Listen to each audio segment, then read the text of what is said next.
Elle a accidentellement épousé un milliardaire, et il a refusé de la laisser partir. Bonjour, ma très belle famille. Bon retour sur Monsieur Peter S. Stories. Comment allez-vous, ma belle famille? Je suis désolé de n'avoir pas pu répondre à temps. Je suis occupé avec Binta car nous sommes en lune de miel, alors ne m'en voulez pas, s'il vous plaît. Voici une courte prière pleine d'amour pour ma belle famille. Cher Seigneur, bénis ma belle famille de paix, de joie et d'amour. Protège-les, pourvois à leurs besoins et réponds aux désirs de leur cœur. Garde-nous unis, forts et toujours entourés de ta grâce. Amen. Aussi, ma belle famille, les réactions sur mes vidéos diminuent de jour en jour. Je demande gentiment à chacun de liker et de commenter cette vidéo. Combien de fois vous ai-je dit que cette chaîne n'est pas seulement la mienne, elle appartient à nous tous. N'oubliez pas, nous sommes une seule famille. Commençons avec amour.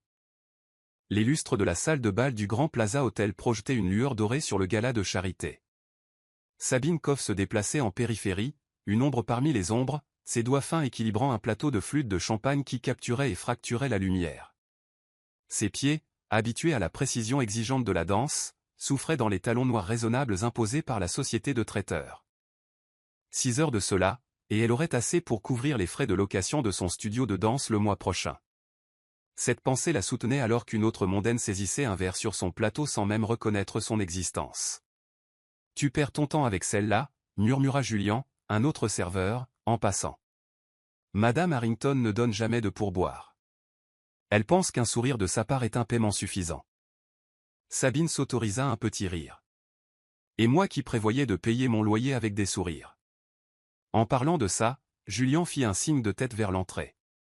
L'homme du jour est arrivé. Ristor en personne. Ça vaut le coup d'œil. Il est connu pour glisser des billets de $100 au personnel qu'il apprécie. Sabine suivit le regard de Julian et sentit son souffle se couper. Même à l'autre bout de la pièce, Ristor imposait l'attention. Grand, les épaules larges, il se déplaçait avec l'aisance confiante d'un homme qui n'avait jamais su ce que signifiait être invisible.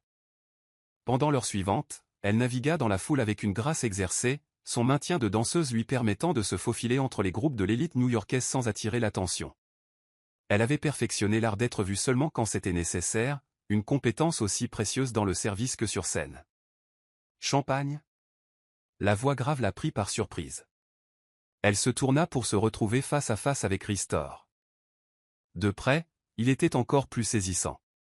Des pommettes saillantes, une mâchoire forte, et des yeux d'un bleu si intense qu'il semblait presque surnaturel sur sa peau bronzée. « Monsieur Thor » réussit-elle à dire en tendant son plateau. « Bien sûr. » Il l'étudia, son regard s'attardant sur son visage. « Vous n'êtes pas le genre de personnel habituel qu'ils ont à ces événements. »« Non » convint-elle, soutenant son regard avec plus d'audace qu'il n'était strictement professionnel. « Je ne le suis pas. » Quelque chose vacilla dans ses yeux, de la surprise peut-être, d'être abordé si directement. La plupart des gens, imaginait-elle, l'approchaient avec une déférence prudente. Elle retournait vers la cuisine quand le désastre frappa. Un invité ivre trébucha sur son chemin, heurtant son plateau et envoyant le champagne en cascade sur le devant de sa chemise blanche et de sa jupe noire. « Oh, mon Dieu » halta-t-elle, le liquide froid s'infiltrant à travers le tissu. L'humiliation brûlait plus fort que la colère alors que Sabine sentait les regards se tourner vers elle. La responsable du traiteur apparut à ses côtés, l'expression pincée de mécontentement. « Allez-vous nettoyer » dit-elle sèchement. « Utilisez les toilettes du personnel en bas. »« Les plus proches sont les toilettes des invités » fit remarquer Sabine, désespérée d'éviter les escaliers. « Très bien, mais faites vite. » L'intérieur luxueux des toilettes était heureusement vide. Elle saisit des serviettes en papier et commença à tamponner les taches, retenant des larmes de frustration. La porte s'ouvrit derrière elle et elle se redressa rapidement, forçant une expression neutre. Mais ce n'était pas une autre invitée. C'était Ristor. « Je suis désolé » dit-il en reculant immédiatement. « Je cherchais un endroit calme pour passer un appel. »« J'ai dû me tromper de chemin, c'est bon » répondit Sabine, douloureusement consciente de son apparence débraillée. « Je suis juste en train de gérer une victime du champagne. » Au lieu de partir, il entra complètement dans la pièce, laissant la porte se refermer derrière lui. De sa poche, il sortit un mouchoir impeccable.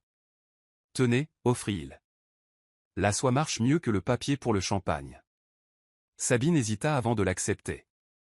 Vous faites ça souvent? Sauver des serveuses trempées de champagne dans les toilettes des dames. Un sourire illumina son visage, transformant ses traits de simplement beaux à dévastateurs. Première fois, en fait. Mais j'ai eu ma part de vin renversé sur moi lors de galas de charité. J'ai du mal à le croire, dit-elle en tamponnant sa jupe avec son mouchoir. Vous ne semblez pas être le genre de personne sur qui les gens oseraient renverser des boissons. Quand les gens sont intimidés, ils deviennent maladroits. Sabine leva les yeux vers lui. C'est votre stratégie? Intimider les gens? Ses sourcils se haussèrent légèrement. La plupart des gens ne me posent pas de questions aussi directes. La plupart des gens veulent probablement quelque chose de vous. Et pas vous? Elle lui rendit son mouchoir, maintenant taché de champagne. Juste la direction de la sortie la plus proche pour que je puisse continuer mon travail sans sentir comme une cave à vin. Il rit alors, un son riche qui sembla remplir le petit espace. Par la porte de service, à gauche dans le couloir, puis à droite après le vestiaire. Merci, monsieur Thor. Rhys, corrigea Théil. Et vous êtes? Sabine. Sabine Cove. Aimeriez-vous prendre l'air avant de retourner à la cave à vin? Il y a un balcon privé juste après le vestiaire. La vue sur la ville est clarifiante. Chaque instinct lui disait de décliner. Pourtant, quelque chose dans son expression, une vulnérabilité derrière l'assurance, la fit marquer une pause. 5 minutes, concéda T.L. Ensuite, je dois retourner travailler avant d'être viré. Le balcon était exactement là où il l'avait dit, caché loin de l'événement principal. L'air nocturne était frais contre ses vêtements humides. La ville s'étendait sous eux comme un tapis d'étoiles. Mieux, demanda Rhys, venant se tenir à côté d'elle à la rambarde. Beaucoup, admit-elle. Merci pour le sauvetage. C'était entièrement égoïste, répondit-il. Je cherchais une excuse pour échapper à cette salle toute la soirée. L'homme dont le nom est sur l'invitation veut échapper à son propre gala de charité? Il se tourna pour lui faire face, son expression soudainement sérieuse. Savez-vous quelle est la partie la plus difficile quand on a de l'argent, Sabine? Je ne peux pas dire que je le sache. Ne jamais savoir si les gens vous voient vous, ou juste votre compte en banque. L'honnêteté brute dans sa voix la frappa. Avant qu'elle ne puisse répondre, des voix approchèrent de l'intérieur. Sans réfléchir, Rhys la tira dans l'ombre du balcon, leur corps soudainement proche dans l'obscurité. C'est pour ça que vous vous cachez sur un balcon avec une serveuse trempée de champagne au lieu de vous mêler à vos invités, demanda-t-elle, le cœur battant à cause de sa proximité. Peut-être que je préfère une conversation authentique à des flatteries répétées. Et peut-être, contrat-elle, que vous appréciez simplement la nouveauté de quelqu'un qui ne sait pas quelle fourchette utiliser au dîner. La bonne fourchette, dit-il doucement, son regard tombant sur ses lèvres, est toujours celle qui amène la nourriture à votre bouche. Plus tard, Sabine ne saurait jamais dire qui avait bougé en premier. Tout ce qu'elle savait, c'est qu'un moment il parlait, et l'instant d'après, ses lèvres étaient sur les siennes chaudes, insistantes et incroyablement douces. Le baiser s'approfondit, ses mains remontant pour bercer son visage comme si elle était quelque chose d'infiniment précieux. Quand ils se séparèrent, à bout de souffle et étourdi, la réalité revint au galop. Je devrais y aller, chuchota-t-elle. Ils vont me chercher. Reste, dit-il, la voix rauque. Viens avec moi. N'importe où. Ce soir. C'était de la folie. Elle le connaissait à peine. Il était Ristor, et elle était une danseuse travaillant comme serveuse pour payer son loyer. Mais en regardant dans ses yeux, brûlant d'une solitude qui égalait la sienne, Sabine prit le genre de décision impulsive qu'elle avait juré d'éviter il y a des années. N'importe où, répéta-t-elle, le cœur tonnant dans sa poitrine. Son sourire fut une réponse suffisante. 3 heures plus tard, ils étaient dans son jet privé, direction Las Vegas, ivres de champagne et du sentiment enivrant d'avoir trouvé quelque chose de rare et précieux dans un monde déterminé à les garder séparés. Chapitre 2, ce qui se passe à Vegas. Las Vegas, à 3 heures du matin, était un pays des merveilles surréalistes de néon. Sabine regardait par la fenêtre de la limousine qui glissait le long du strip, le champagne du vol bourdonnant encore dans ses veines. À côté d'elle, la main de Rhys enveloppait la sienne, son pouce traçant des motifs sur sa peau. Des doutes, demanda-t-il. Sabine se tourna pour lui faire face. De troisième et quatrième pensée, en fait. Ce n'est pas exactement comme ça que j'avais prévu ma soirée. Comment l'avais-tu prévu? Servir des boissons, récupérer ma paix, rentrer m'entraîner pour l'audition de demain. L'expression de Rhys s'assombrit. L'audition. Je n'y ai pas pensé. C'est bon, l'interrompit-elle. Ce n'est qu'en fin d'après-midi. Je peux prendre le premier vol retour. Son soulagement fut palpable. Je m'en assurais. La limousine s'arrêta au Bellagio. Quelques minutes plus tard, ils furent emportés dans un ascenseur privé qui montait vers une suite occupant tout le dernier étage. Mon Dieu, souffla Sabine en entrant. Des fenêtres du sol au plafond offraient une vue panoramique sur la ligne d'horizon de Vegas. Tu voyages toujours comme ça? Seulement quand je m'enfuis avec de belles danseuses, répondit Rhys en retirant sa veste. Sabine rit. Ça arrive souvent, c'est ça? Première fois, en fait. Il se dirigea vers le bar et versa 2 verres d'eau. On devrait probablement s'hydrater après tout ce champagne. 30 minutes plus tard, ils étaient de retour dans la limousine. Sabine s'était changée pour une robe noire simple que Rhys lui avait procurée on ne sait comment. Tu vas me dire où on va, demanda-t-elle alors que les lumières vives du strip s'éloignaient. Patience, répondit Rhys, le clair de lune capturant la lueur espiègle dans ses yeux. Certaines surprises valent la peine d'attendre. La limousine tourna vers un aérodrome privé où un hélicoptère attendait. Ils atteignirent le Grand Canyon juste au moment où l'aube se levait, le soleil transformant la roche de l'ombre à la flamme. « Comment as-tu organisé ça si vite » demanda Sabine, le souffle coupé par la vue. Rhys haussa les épaules. L'argent ouvre des portes, mais c'est savoir ce qui compte pour les gens qui donnent un sens à l'expérience. Ils s'assirent ensemble au bord du canyon, Sabine étudiant le profil de Rhys. « Je ne te connais pas du tout, dit-elle honnêtement, et pourtant je suis assise à des milliers de mètres au-dessus du sol, regardant le lever du soleil avec toi. Parfois, on reconnaît quelque chose chez une autre personne que les mots ne peuvent expliquer, répondit-il. Une âme sœur. C'est ce que je suis? Ton âme sœur? Rhys se tourna pour lui faire face, son expression étonnamment vulnérable. Je ne sais pas ce que tu es, Sabine Cove, mais je sais que quand tu m'as regardé hier soir, c'était la première fois depuis des années que j'avais l'impression que quelqu'un me voyait vraiment. Leur baiser fut plus doux que celui sur le balcon, une exploration tranquille plutôt qu'une ignition soudaine. Ils retournèrent à Las Vegas alors que la ville s'éveillait, explorant les sites ensemble. Ils jouèrent à la roulette au Venetian, firent les montagnes russes au New York, et partagèrent une barbe à papa sur la promenade. Alors que le jour laissait place à la soirée, ils se retrouvèrent dans un petit bar avec un groupe de jazz en live, se balançant ensemble sur la piste de danse. Sabine bougeait avec la grâce naturelle de son entraînement, tandis que Rhys l'accompagnait avec des pas étonnamment fluides. « Tu danses » observa-t-elle, le plaisir réchauffant sa voix. « Les leçons de danse de salon faisaient partie de mon éducation, » admit-il. Bien que je n'ai jamais autant apprécié ça auparavant. Plusieurs cocktails plus tard, ils sortirent du bar en riant. Une petite chapelle de mariage brillait de l'autre côté de la rue, son enseigne au néon promettant l'amour éternel en 30 minutes ou moins. « C'est tellement kitsch » gloussa Sabine, s'appuyant contre la carrure solide de Rhys. Glorieusement kitsch, convint-il. Leurs yeux se rencontrèrent, l'humour laissant place à quelque chose de plus profond. On ne le ferait pas, chuchota Sabine, mais il n'y avait pas beaucoup de conviction dans sa voix.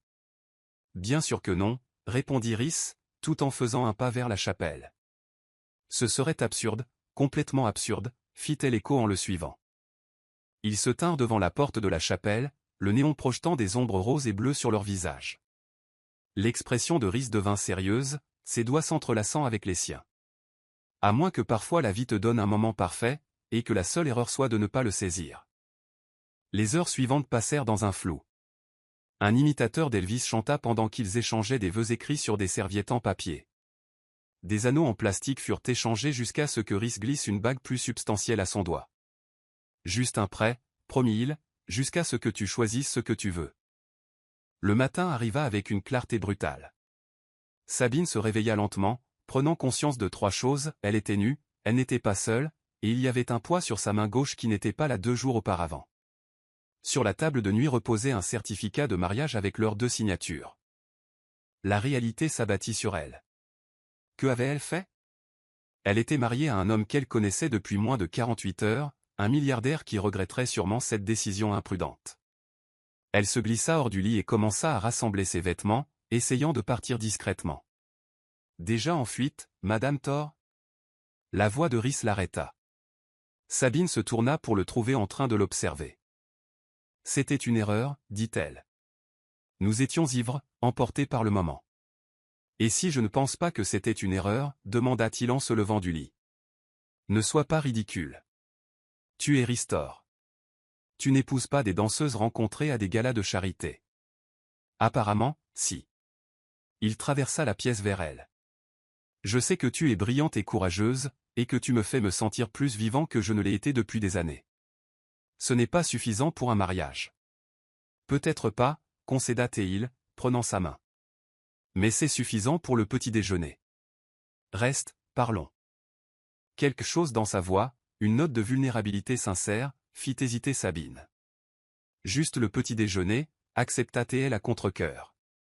Juste le petit déjeuner, répéta-t-il, levant sa main pour déposer un baiser dans sa paume. Et ensuite, si tu veux toujours partir, je ne t'arrêterai pas. Alors qu'il disparaissait dans la salle de bain, Sabine baissa les yeux sur la bague à son doigt. Ce qui avait commencé comme une aventure impulsive était devenu quelque chose d'infiniment plus compliqué. Parce que, malgré toute logique et raison, une petite partie d'elle ne voulait pas du tout partir. Chapitre I, la proposition. Le petit déjeuner arriva sur un chariot en argent. Sabine était assise en face de Rhys à une petite table près de la fenêtre, la ligne d'horizon de Las Vegas s'étendant devant eux. Elle avait emprunté une de ses chemises, le tissu impeccable nageant sur sa silhouette de danseuse. Alors, dit Rhys en versant du café dans des tasses délicates. Parlons de notre situation. Sabine enroula ses mains autour de la tasse chaude. Tu veux dire le fait que nous nous sommes saoulés et mariés, après nous être connus pendant tout juste 24 heures? Oui, cette situation. Ses lèvres s'incurvèrent légèrement. Je suppose que tu veux une annulation, n'est-ce pas? Rhys s'adossa, l'étudiant. Et si je disais non? Sabine faillit s'étouffer avec son café. Tu ne peux pas être sérieux. Je ne suggère pas que nous restions mariés pour toujours, clarifia Théil. Mais si nous nous donnions un peu de temps? 6 mois, peut-être? 6 mois. Sabine reposa sa tasse avec force. Pourquoi ferions-nous cela? Parce qu'il y avait quelque chose entre nous dès le moment où nous nous sommes rencontrés, répondit Rhys. Quelque chose que je n'avais jamais ressenti avant. Je ne suis pas prêt à rejeter cela comme une erreur d'ivresse. Sabine secoua la tête. Ce n'est pas une comédie romantique, Rhys. Les gens ne décident pas juste de rester mariés à des inconnus. Nous ne sommes plus exactement des inconnus, fit-il remarquer, ses yeux parcourant brièvement son corps d'une manière qui fit monter la chaleur à ses joues. Le sexe n'est pas synonyme d'intimité, contra-Théil. Je suis d'accord, c'est pourquoi je suggère du temps. Pour voir si ce que nous avons ressenti a de la substance. Sabine l'étudia. Est-ce une question d'apparence? Une annulation immédiate nuirait-elle à ta réputation commerciale? La blessure traversa les traits de Rhys. Mes affaires? Elles survivraient. Ce n'est pas à propos de Thor Industries. Alors quoi? Rhys se pencha en avant, son regard intense. Quand as-tu fait pour la dernière fois quelque chose qui n'était pas calculé, Sabine? Quelque chose purement parce que cela semblait juste? La question fit mouche. Sa vie de danseuse était disciplinée à l'extrême. Chaque repas, chaque heure de sommeil, chaque centime, soigneusement mesuré. Soyons pratiques, dit-elle. J'ai un appartement à Brooklyn, une carrière que je construis, des auditions prévues. Rien de tout cela ne devrait changer. Tu t'attends à ce que je croie que tu serais d'accord avec une femme qui vit dans un autre quartier et travaille constamment. Je m'attends à ce que tu crois que je suis intéressé à te connaître, toi, la vraie toi. Il la rejoignit à la fenêtre. Et je suis prêt à faire en sorte que cela en vaille la peine. Sa suspicion s'enflamma. Tu essaies de m'acheter? Non, répondit-il fermement. Je reconnais la réalité. Ta carrière de danseuse est importante pour toi, mais elle est financièrement précaire. Si tu donnes 6 mois à notre mariage. À la fin, si tu choisis de partir, je fournirai assez de capital pour que tu ouvres ton propre studio de danse. L'offre frappa Sabine comme un coup physique. Un studio à elle, le rêve qu'elle nourrissait depuis l'enfance. C'est de la corruption, chuchota TL, sans conviction. C'est de la sécurité, corrigea Rhys. Considère-le comme un règlement de divorce préconvenu. Et qu'est-ce que tu gagnes dans cet arrangement? L'expression de Rhys s'adoucit. Du temps avec toi. Aucune attente au-delà de ça. 6 mois, c'est long pour faire semblant, dit Sabine en croisant les bras. Alors ne faisons pas semblant. Il s'approcha. Mettons-nous d'accord pour être honnêtes l'un envers l'autre, pour essayer sincèrement de construire quelque chose de vrai. Et à la fin des 6 mois, nous déciderons, ensemble. Soit de le rendre permanent, soit de nous séparer en amis. Sa main remonta pour toucher sa joue. Pas de regret. Pas de ressentiment. Sabine ferma les yeux, submergée. La partie pratique de son cerveau hurlait que c'était de la folie. Mais une autre partie chuchotait des possibilités, de faire un saut dans le vide. J'ai besoin de temps pour réfléchir, dit-elle. Bien sûr. Rhys recula. Prends la matinée. Laissée seule, Sabine fit les 100 pas dans la suite, pesant ses options. Quand avait-elle fait pour la dernière fois quelque chose de vraiment audacieux? Pas depuis ses 16 ans, quand elle avait quitté la maison contre la volonté de sa mère pour poursuivre la danse à New York. Elle pensa à Rhys. À l'honnêteté vulnérable dans ses yeux quand il parlait des gens qui ne voyaient que sa richesse. Était-il possible que cette situation bizarre lui offre quelque chose d'authentique? Quand Rhys revint, Sabine avait pris sa décision. J'ai des conditions, dit-elle. Un sourire étira ses lèvres. Je n'en attendais pas moins. Ce n'est pas une fusion d'entreprises. Si nous faisons ça, nous le faisons comme une vraie relation. Pas de résidence séparée. Pas de vie séparée. La surprise vacilla sur son visage. Tu emménagerais dans mon Penthouse? Oui. Je garderai mon appartement pour l'entraînement, mais je vivrai avec toi. Je veux une vraie chance de savoir si ce que j'ai ressenti hier soir était réel, ou juste du champagne et des fantasmes. D'accord, dit Rhys. Et pas de contrat prénuptial. Cela le surprit clairement. Sabine, mes actifs sont. Je ne veux pas de ton argent, Rhys, l'interrompit-elle. Pas au-delà de ce que tu as déjà offert pour le studio. Si ça ne marche pas, je pars avec exactement ce que nous avons convenu. Rien de plus. Pourquoi est-ce important pour toi?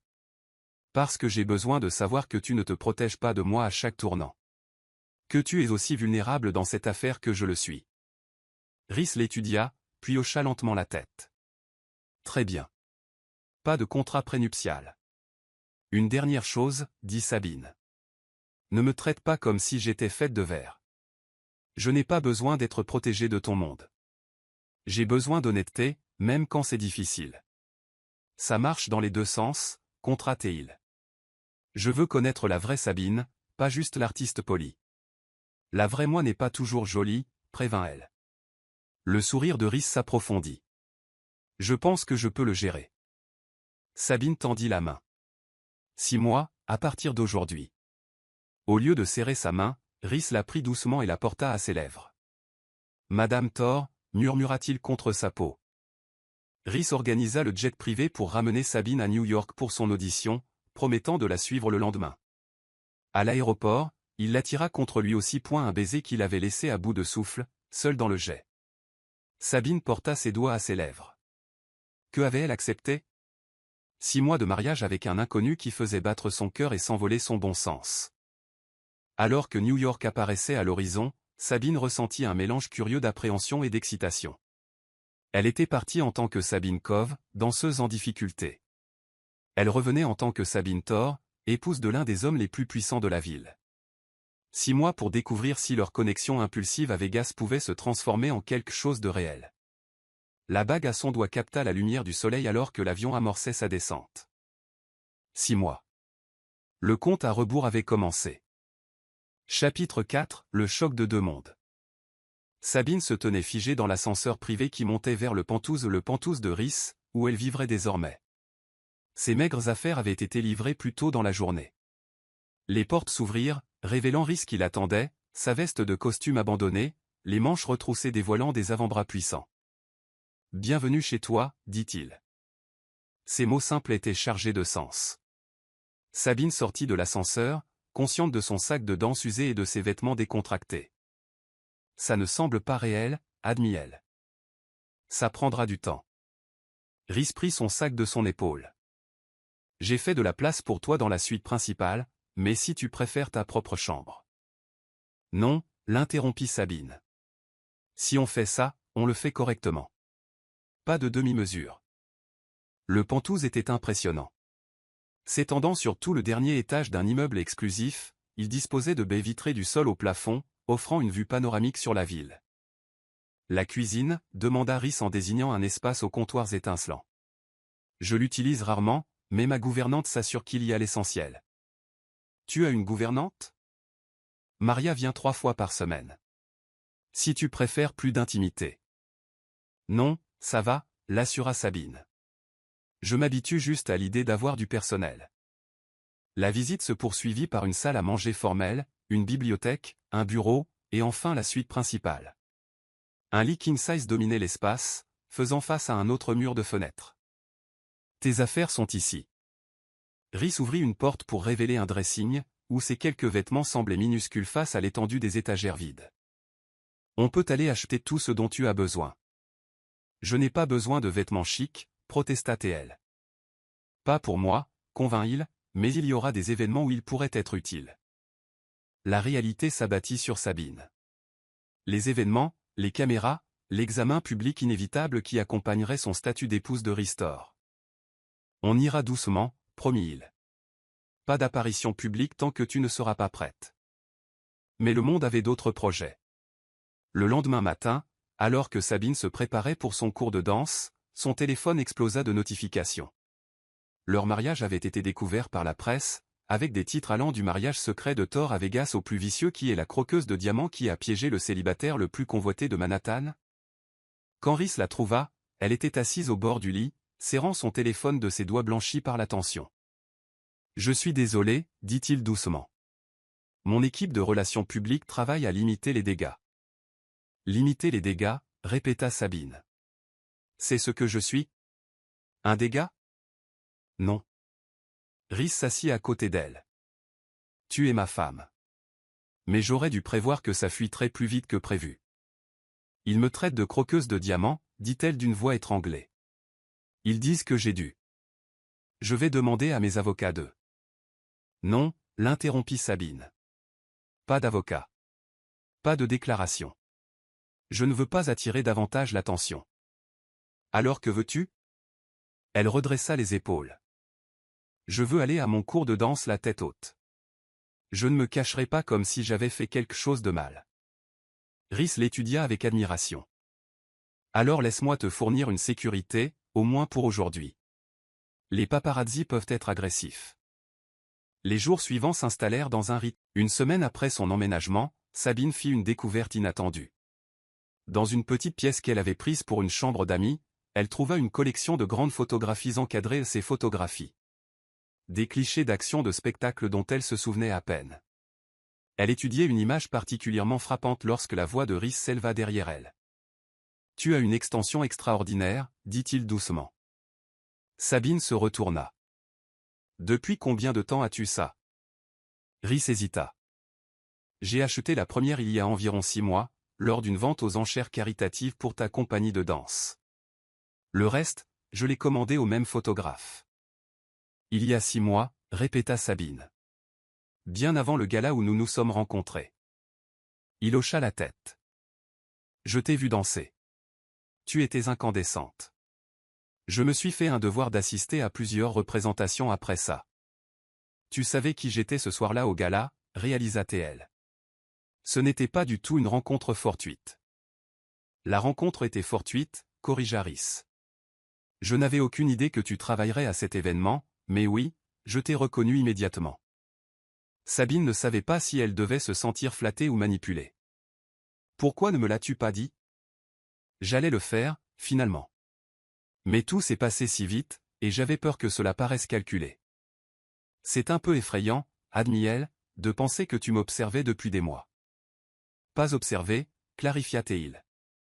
Admiré, à une distance respectueuse. Malgré elle, Sabine sentit un sourire se former.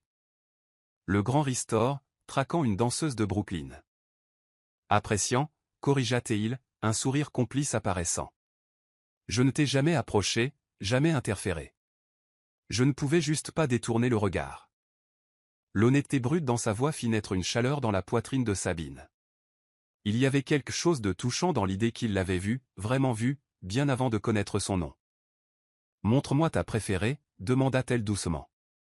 Rhys la conduisit vers une photographie au fond de la pièce. Sur l'image, Sabine était capturée dans un moment d'immobilité parfaite, son corps en équilibre sur une jambe, les bras tendus, le visage levé vers la lumière. « Je ne me suis jamais vue comme ça », chuchota Théil.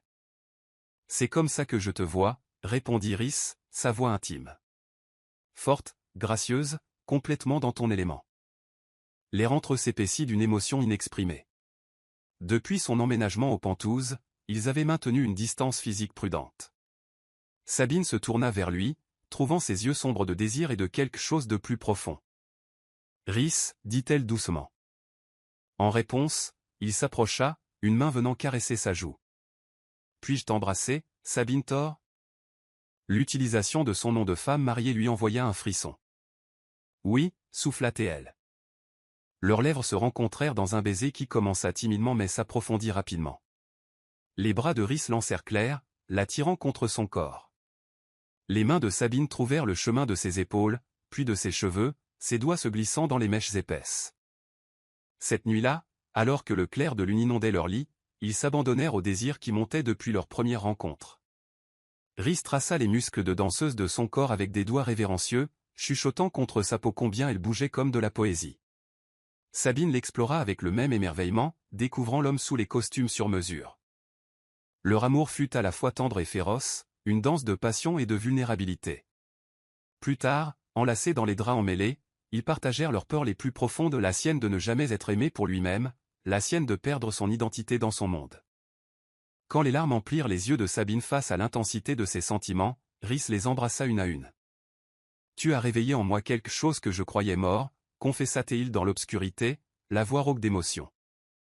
Sabine plaça sa main sur son cœur, sentant son rythme régulier sous sa paume, et sut qu'elle tombait déjà dangereusement, irrévocablement amoureuse. Chapitre 5, sous la surface. 3 semaines après leur mariage, Sabine s'était adaptée à certaines parties du monde de Rhys avec une aisance surprenante. Le Penthouse portait désormais des touches de sa présence, des livres de danse sur la table basse, son thé préféré dans la cuisine. Elle faisait la navette entre le Penthouse et ses engagements de danse, trouvant peu à peu un rythme dans leur vie commune. Mais Rhys lui-même restait une énigme. Bien que physiquement intime, il maintenait une réserve émotionnelle. Il parlait librement de l'actualité et de ses affaires, mais rarement de son passé ou de ses sentiments. Un soir, rentrant de répétition, Sabine trouva le Penthouse vide, à l'exception d'une note « Je travaille tard. Ne m'attends pas. » Ce n'était pas la première note de ce genre. En 3 semaines, il y avait eu 5 nuits où les affaires l'avaient retenu jusqu'aux petites heures. Le doute s'insinuait durant ses absences, nourri par les titres des tabloïds qui spéculaient encore sur leur mariage. Des heures plus tard, Sabine était recroquevillée sur le canapé avec un roman quand elle entendit les portes de l'ascenseur s'ouvrir. Rhys entra, l'air épuisé, son apparence quelque peu froissée, sa cravate desserrée. « Tu es encore debout ?» observa Théil avec surprise. « Je ne pouvais pas dormir », répondit-elle. « Longue journée ?» La plus longue. Il se servit un scotch. Henderson essaie de se retirer de l'accord de Shanghai. Sabine le regarda prendre une gorgée, notant la tension dans ses épaules. « Tu travailles trop dur », dit-elle doucement. Un fantôme de sourire toucha ses lèvres. « Quelqu'un doit le faire. » Pourquoi ? La question lui échappa avant qu'elle ne puisse se raviser. « Tu as bâti un empire, Rhys. Tu as plus d'argent que tu ne pourrais en dépenser en 10 vies. Pourquoi continuer à pousser si fort ? » Il posa son verre avec une précaution délibérée. « Parce que c'est ce que je suis. Je construis des choses. Je résous des problèmes. » « C'est ce que tu fais », corrigea doucement Sabine. « Pas qui tu es. » Quelque chose vacilla dans ses yeux. Une vulnérabilité rapidement masquée. « Il est tard. On devrait dormir. » Mais Sabine n'était pas prête à le laisser battre en retraite à nouveau. « Parle-moi de ta mère. » La question le surprit clairement. Quoi? Ta mère, répéta TL. Tu n'as jamais mentionné ta famille. Pas une seule fois en 3 semaines. Il n'y a pas grand-chose à dire. Il se détourna. Je ne crois pas ça. Sabine s'approcha de lui. J'ai tout partagé avec toi.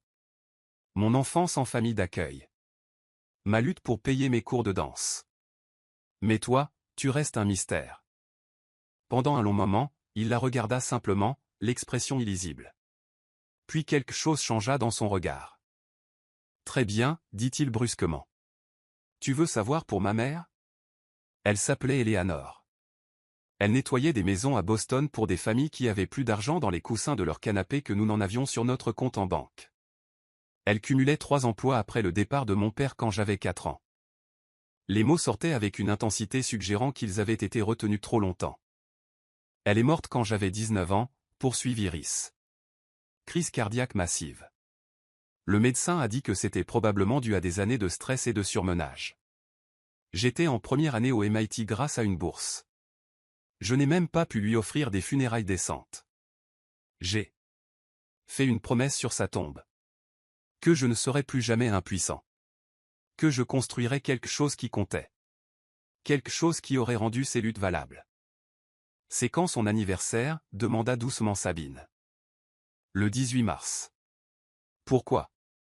Sabine vérifia son téléphone. C'est demain. Quelque chose ressemblant à de la douleur traversa le visage de Rhys. Oui. Est-ce pour ça que tu travailles si dur ces derniers temps? Pour essayer de te distraire?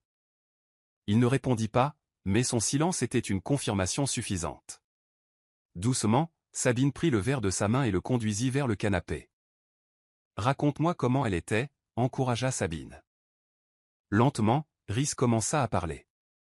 Il décrivit une femme d'une détermination féroce et d'un humour inattendu, qui chantait en repassant le linge et qui avait appris à lire l'espagnol seule avec un dictionnaire abîmé. Une femme qui n'avait jamais permis à son fils de voir à quel point elle était vraiment fatiguée. Elle t'aurait aimé, dit-il finalement. Elle disait toujours que j'étais trop sérieux. Que j'avais besoin de quelqu'un qui puisse me faire rire. Ils parlèrent tard dans la nuit, les barrières entre s'amincissant à chaque histoire partagée. Nous ne sommes pas si différents, observa TL alors que l'aube commençait à éclaircir le ciel. Tous deux à se battre pour s'en sortir en partant de rien. Sauf que j'avais l'amour de ma mère, dit Rhys doucement. Ça a fait toute la différence. Le lendemain matin, Rhys demanda à Sabine de l'accompagner dans un petit cimetière du Queens. La tombe devant laquelle ils s'arrêtèrent était simple mais bien entretenue.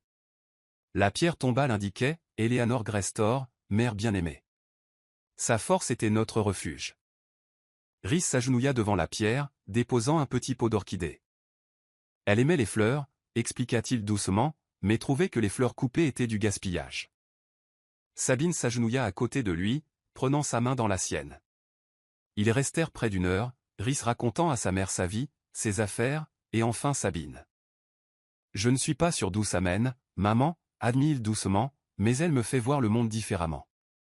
Dans la voiture de retour vers Manhattan, Rhys semblait plus léger, comme si partager le poids de son passé avait allégé un fardeau. Sa main trouva celle de Sabine, leurs doigts s'entrelaçant naturellement. Merci d'être venu avec moi, dit-il. Je n'ai jamais emmené personne là-bas auparavant. Ce soir-là, leur amour prit une nouvelle dimension tendre, sans hâte, une véritable communion. Plus tard, alors que Sabine reposait dans les bras de Rhys, elle sentit un changement dans leur relation. Sabine, murmura Rhys, je crois que je tombe amoureux de toi. Ces mots fissurèrent quelque chose dans la poitrine de Sabine. Peur et joie se mêlèrent alors qu'elle réalisait qu'elle y était déjà. Je crois que j'y suis déjà, chuchota TL en retour, sa main trouvant son cœur. Quoi qu'il arrive ensuite, que leurs 6 mois mènent à l'éternité ou à une douce séparation, Sabine savait que quelque chose de profond s'était produit. Sous la surface de leur mariage arrangé, un véritable amour avait pris racine. Chapitre 6, La vieille flamme. La vie de Sabine trouva son rythme au cours du mois suivant. Les matinées étaient consacrées aux répétitions de danse, les après-midi incluaient souvent des entraînements privés dans son ancien appartement transformé en studio, et les soirées appartenaient à Rhys. La presse était largement passée à des scandales plus frais, bien qu'elle aperçût encore occasionnellement des paparazzis rôdant près du studio de danse. Le gala annuel de charité de Thor Industries, ironiquement, le même événement où elle avait rencontré Rhys pour la première fois, approchait, et il marquerait les débuts officiels de Sabine en tant que Madame Thor. Malgré sa confiance grandissante, la pensée d'affronter l'élite de New York au bras de Rhys lui nouait l'estomac d'anxiété. Ce ne sont que des gens, l'assura Rhys alors qu'ils partageaient le petit déjeuner sur le balcon du Penthouse, le soleil de début d'été réchauffant leur peau. Des gens riches et puissants. Mais juste des gens quand même. Des gens qui spéculent sur moi depuis des mois, lui rappela Sabine en remuant distraitement son café. J'ai vu les titres. Croqueuse de diamants. Chasseuse de fortune. La danseuse qui a piégé un milliardaire. Rhys tendit la main par-dessus la table pour prendre la sienne. Tu les éclipseras tous. Et puis, je serai juste à côté de toi. Sa foi en elle était touchante, mais ne faisait pas grand-chose pour calmer ses nerfs. Plus tard ce jour-là, elle se retrouva dans une boutique haut de gamme, fixant son reflet dans un miroir en pied. La robe qu'ils avaient sélectionnée était bleu nuit, coupée pour mettre en valeur son physique de danseuse tout en conservant une élégante simplicité. « Vous êtes éblouissante », s'extasia la styliste. Monsieur Thor restera sans voix. Comme invoqué par la mention de son nom, le téléphone de Sabine s'alluma avec un message de Rhys point en retard. Réunion avec un visiteur inattendu. On se voit à la maison. X. La robe fut soigneusement emballée, et Sabine retourna au Penthouse. Les portes de l'ascenseur s'ouvrirent directement dans le salon, où elle se figea devant la scène qui s'offrait à elle. Rhys était assis sur le canapé, sa posture tendue. En face de lui se trouvait une femme d'une beauté saisissante, grande, blonde, impeccablement vêtue d'un tailleur crème qui criait la vieille fortune. Ils levèrent tous deux les yeux à l'entrée de Sabine, les traits parfaits de la femme enregistrant la surprise, puis une froide évaluation. Ah. Rhys se leva rapidement. Sabine, voici Vivienne Archer. Vivienne, ma femme, Sabine. Femme? Le mot lui envoya encore un petit frisson malgré les circonstances. Donc vous êtes réelle, dit Vivienne, sa voix cultivée portant juste une pointe de moquerie. Je pensais que vous étiez peut-être une évasion fiscale élaborée. Très réelle, répondit Sabine en posant son sac de course. Et vous êtes? Une vieille amie, répondit Vivienne avant que Rhys ne puisse parler. Rhys et moi nous connaissons depuis des années. Vivienne et moi étions fiancés, clarifia Rhys, son expression neutre. Il y a 3 ans. L'information frappa Sabine comme un coup physique. Dans toute leur conversation, il n'avait jamais mentionné de fiançailles. Comme c'est intéressant qu'il ne m'ait jamais mentionné, observa Vivienne, son sourire tranchant comme une lame. Mais les mariages à Vegas sont si impulsifs, n'est-ce pas? À peine le temps pour les histoires de vie. Vivienne, la voix de Rhys portait un avertissement, je pense que nous avons conclu nos affaires. Vraiment? Elle se leva gracieusement, rassemblant un porte-document en cuir élégant. Je suppose que oui, pour l'instant. Elle se tourna vers Sabine avec un sourire qui n'atteignait pas ses yeux. Ravie de vous rencontrer, Sabrina. Sabine, corrigea-t-elle automatiquement. Bien sûr. Vivienne se dirigea vers l'ascenseur, puis s'arrêta à côté de Sabine. Un conseil? Ne vous installez pas trop confortablement. L'intérêt de Rhys pour la nouveauté ne dure jamais longtemps. Après son départ, un silence pesant tomba sur le Penthouse. Sabine se tourna vers Rhys, qui eut la décence d'avoir l'air mal à l'aise. Des fiançailles semblent être quelque chose que tu aurais pu mentionner, dit-elle enfin. C'était il y a longtemps, répondit Rhys en passant une main dans ses cheveux. Et ça s'est mal terminé. Ce n'est pas quelque chose que j'aime remuer. Elle semble penser le contraire. Vivienne voit ce qu'elle veut voir. Il s'avança vers Sabine, cherchant ses mains. L'entreprise de son père est en difficulté. Elle est venue proposer une fusion. Une fusion d'affaires? Ou quelque chose de plus personnel? La question lui échappa avant que Sabine ne puisse l'arrêter. Le visage de Rhys s'adoucit. Il n'y a rien entre Vivienne et moi. Il n'y a rien eu depuis des années. Sabine voulait le croire, mais le doute avait pris racine. Pourquoi as-tu mis fin à cela? Il hésita, choisissant ses mots avec soin. Nous voulions des choses différentes. Elle voulait un mariage de société. Les apparences, les connexions, les bonnes lignées. Je voulais une partenaire.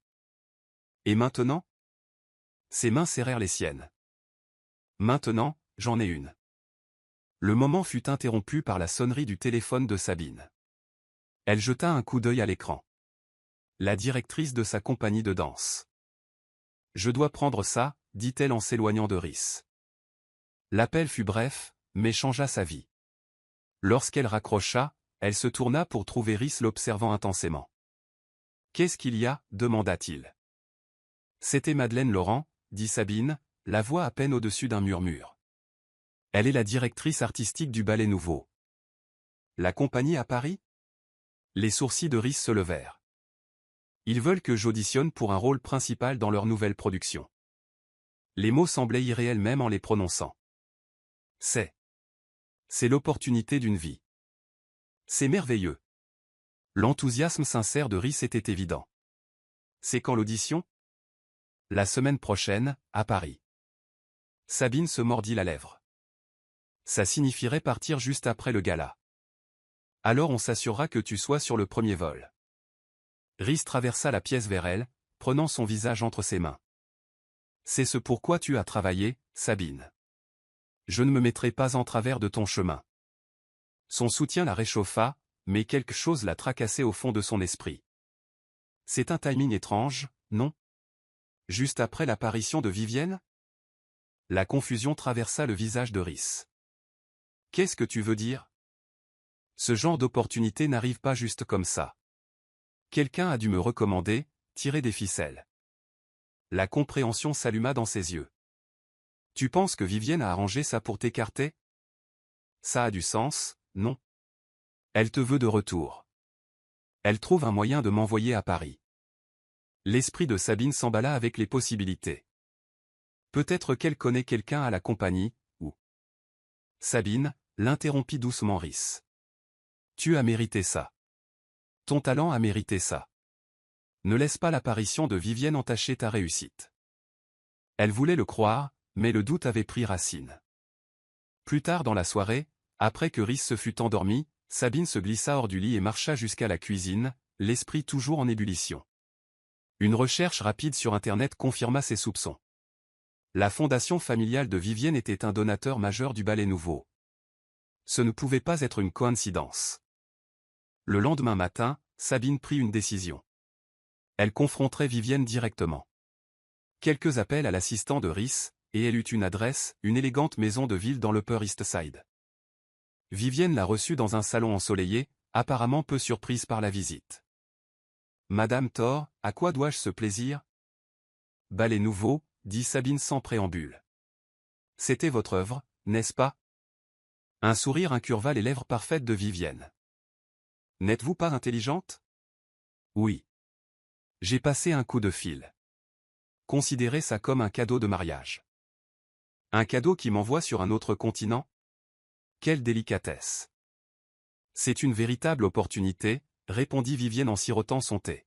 « Votre talent n'est pas en question, mais soyons honnêtes, Rhys se lassera de jouer à la dinette avec sa mariée danseuse. Quand il le fera, ne préféreriez-vous pas avoir une carrière prestigieuse sur laquelle vous appuyer ?» La cruauté calculée de la remarque la piqua, mais Sabine garda son calme.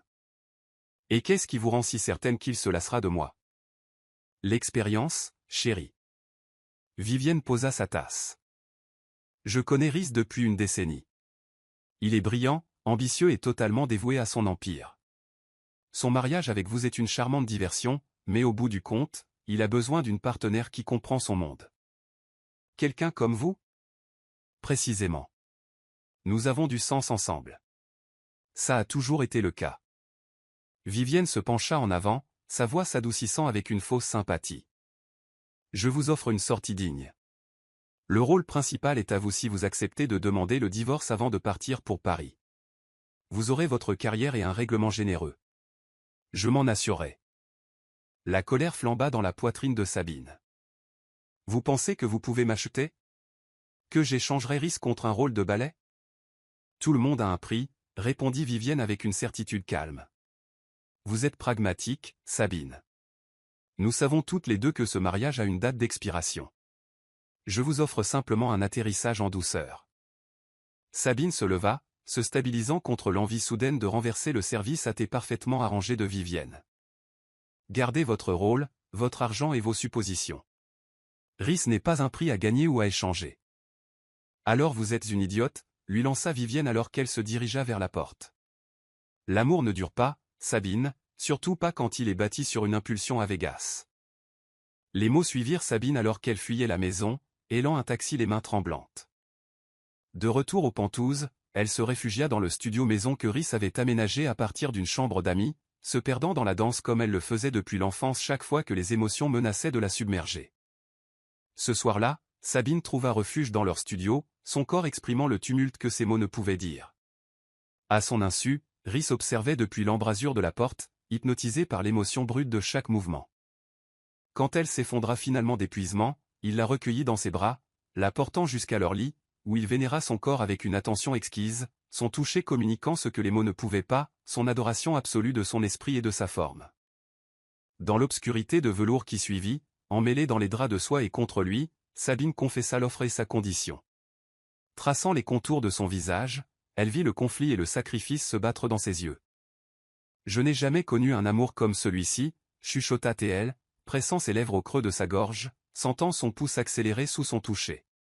« Mais la danse a été mon sanctuaire depuis l'enfance, le seul endroit où j'appartenais vraiment avant toi. » Rhys prit son visage entre ses paumes avec une telle tendresse que les larmes lui montèrent aux yeux. « Ta passion pour la danse fait partie de ce que j'aime chez toi, dit-il, la voix rauque d'émotion. Je n'enfermerai jamais un oiseau fait pour voler. » La serrant plus fort, leur battement de cœur se synchronisant, il insista pour qu'elle saisisse l'opportunité, même si cela signifiait leur séparation, prouvant qu'il plaçait son bonheur au-dessus du sien.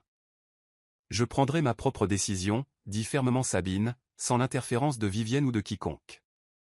L'audition est toujours à toi si tu la veux, l'assura Rhys. Quelles que soient les motivations de Vivienne, cela pourrait être un moment charnière de ta carrière.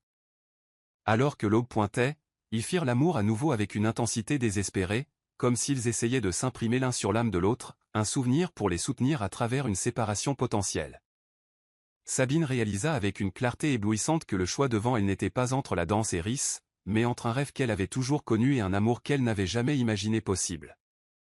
Le lendemain matin, Sabine passa ses appels. Au ballet nouveau, acceptant l'audition mais insistant pour négocier ses propres conditions. À Vivienne, un bref message, je n'ai pas besoin de votre cadeau. J'ai mérité cette opportunité, et je garde mon mari aussi. Et enfin, à Rhys, les mots qui grandissaient dans son cœur depuis cette nuit impulsive à Vegas, je n'ai pas besoin d'un mari milliardaire. Je n'ai besoin que de toi. Chapitre 7, la distance renforce le cœur. Le gala de charité de Thor Industries arriva comme une tempête imminente, inévitable et imposant. Sabine se tenait devant le miroir de la chambre, se reconnaissant à peine dans la robe bleu nuit qui scintillait à chaque respiration. Ses cheveux avaient été relevés par un coiffeur, soulignant la ligne élégante de son cou et les boucles d'oreilles en diamant que Rhys lui avait offertes ce matin-là. « Quelque chose pour te rappeler de moi à Paris » avait-il dit, les yeux chaleureux de fierté et d'une teinte de tristesse. Les semaines suivant la proposition de Vivienne avaient été un tourbillon. Sabine avait accepté l'audition, mais refusé les conditions de Vivienne, insistant pour maintenir à la fois son mariage et son autonomie. Le ballet nouveau avait accepté ces conditions, bien que Sabine soupçonna Rhys d'avoir passé quelques coups de fil de son côté. Elle n'avait pas demandé, et il n'avait pas offert l'information d'un respect mutuel des limites qu'ils avaient établies. Prête ? Rhys apparut dans l'embrasure de la porte, resplendissant dans un smoking sur mesure qui accentuait sa carrure puissante. Même après des mois de mariage, sa vue faisait encore s'accélérer le cœur de Sabine. « Aussi prête que je ne le serai jamais », répondit-elle en lissant des plis inexistants sur sa robe. Rhys traversa la pièce pour se tenir derrière elle, leur reflet formant un portrait de contraste saisissant, sa force sombre contre sa beauté dorée. « Tu vas les étonner », murmura-t-il en déposant un baiser sur son épaule nue, « tout comme tu m'étonnes chaque jour. » Le gala se tenait au Metropolitan Museum of Art, sa grande entrée illuminée par des projecteurs et bordée de photographes. À l'intérieur, le musée avait été transformé en un pays des merveilles éthérées. Des lustres en cristal projetaient une lumière prismatique sur les sols en marbre, tandis que des arrangements floraux élaborés parfumaient l'air d'une fragrance subtile. Rhys garda Sabine près de lui alors qu'il traversait la foule, sa main une présence rassurante dans le creux de ses reins. Il la présenta avec une fierté simple. Ma femme, Sabine. Pas d'explication, pas de qualificatif, juste la conviction tranquille qu'elle avait sa place à ses côtés. Madame Thor, une voix familière coupa les politesses. Comme c'est charmant de vous revoir. Vivienne Archer s'approcha, resplendissante dans une robe cramoisie qui moulait sa silhouette élancée. À son bras se trouvait un homme plus âgé aux cheveux argentés et aux yeux perçants qui ne manquaient rien. Au fil de la soirée, Rhys fut inévitablement accaparé par des associés, laissant Sabine momentanément seule près de la fontaine à champagne. Elle se demandait si elle devait aller le chercher quand Vivienne se matérialisa à ses côtés. « Vous m'avez surprise ce soir », dit Vivienne en sirotant du champagne. « Vous vous débrouillez bien. »« Ne soyez pas si choqués », répondit sèchement Sabine. « Je ne suis peut-être pas née dans ce monde, mais j'apprends vite. » Évidemment. Le regard de Vivienne était évaluateur. « Avez-vous reconsidéré mon offre ?»« Il n'y a rien à reconsidérer. J'auditionne sur mes propres mérites, et je reste marié à Rhys. » Pour l'instant, concéda Vivienne, mais Paris est loin, et Rhys est susceptible quand il est seul. Avant que Sabine ne puisse répondre, Rhys revint à ses côtés, son expression s'assombrissant en remarquant la présence de Vivienne. « Tout va bien ?»« Parfait », l'assura Sabine en prenant son bras. Vivienne partageait juste ses réflexions sur les relations à distance. La journée suivante passa dans un tourbillon de préparatifs de dernière minute pour Paris. Le départ de Sabine était prévu dans moins de 24 heures, et la réalité de leur séparation imminente planait sur le Penthouse comme un nuage d'orage. Ce n'est que pour quelques semaines, lui rappela-t-elle alors qu'ils dînaient sur le balcon, les lumières de la ville créant une toile de fond scintillante. Si j'obtiens le rôle, nous pourrons discuter des prochaines étapes à ce moment-là. Rhys hocha la tête, mais quelque chose dans son expression suggérait qu'il anticipait déjà son succès et les décisions inévitables qui suivraient. Le ballet nouveau s'attendrait à ce qu'elle déménage à Paris si elle obtenait un poste principal. Je réfléchis, dit-il prudemment, faisant tourner le vin dans son verre. Thor Industries envisage une expansion européenne. Paris serait un quartier général logique. La fourchette de Sabine s'arrêta à mi-chemin de sa bouche. Rhys, tu ne peux pas réorganiser toute ton entreprise juste pour me suivre à Paris. Pas toute l'entreprise, clarifia-t-il, juste une nouvelle division. C'est en phase de planification depuis des mois. Depuis quand? Une lueur d'inconfort traversa son visage. Depuis que Vivienne est apparue. La compréhension se fit jour. Tu t'es préparé à ça. Tu savais que j'irais à Paris. J'espérais que tu irais, corrigea-t-il, parce que c'est ce que tu mérites. Je voulais juste m'assurer que si tu le faisais, nous aurions des options. La délicatesse du geste, la planification silencieuse pour s'assurer que leur mariage pourrait résister à son succès, touchèrent profondément Sabine. Pour la première fois, elle s'autorisa à croire vraiment que ce qu'ils avaient pourrait durer au-delà de leur accord initial de 6 mois. Cette nuit-là, leur amour eut une nouvelle urgence, un besoin désespéré de mémoriser l'autre avant leur séparation. Leurs adieux à l'aéroport furent plus brefs qu'aucun d'eux ne l'aurait souhaité, contraints par les protocoles de sécurité et une conférence téléphonique inévitable pour Rhys. Un dernier baiser prolongé, et puis Sabine passa la sécurité, se retournant pour voir Rhys la regarder, sa grande silhouette immobile au milieu du chaos de l'aéroport. Paris l'accueillit avec une chaleur inattendue pour un début d'automne. La ville était tout ce qu'elle avait imaginé, élégante, romantique, imprégnée d'histoire et d'art. Le Meurice était palatial, sa suite surplombant le jardin des Tuileries avec une splendeur royale. Mais alors que Sabine déballait ses affaires de danse ce soir-là, l'opulence semblait vide sans Rhys pour la partager. La première semaine passa dans un flou de répétitions et d'auditions préliminaires. Le ballet nouveau était logé dans un magnifique vieux théâtre près de l'Opéra Garnier, ses studios inondés de lumière naturelle. La réputation d'excellence exigeante de la compagnie était bien méritée. À la fin de chaque journée, les muscles de Sabine criaient leurs protestations, et ses pointes étaient tachées de sang frais. Rhys appelait tous les soirs, sa voix une bouée de sauvetage à travers l'océan. Il décrivait les réunions du conseil et les projets de développement, posait des questions détaillées sur ses répétitions, et terminait toujours par la même affirmation tranquille, « Tu me manques, Sabine Thor ». 2 semaines après le début de son séjour à Paris, le désastre frappa. La directrice artistique, Madame Laurent, avait fait travailler Sabine et les autres candidates principales sans relâche, les préparant pour l'audition finale. Lors d'une séquence particulièrement difficile, Sabine sentit quelque chose se déchirer dans son mollet, une douleur brûlante qui l'envoya s'écraser au sol.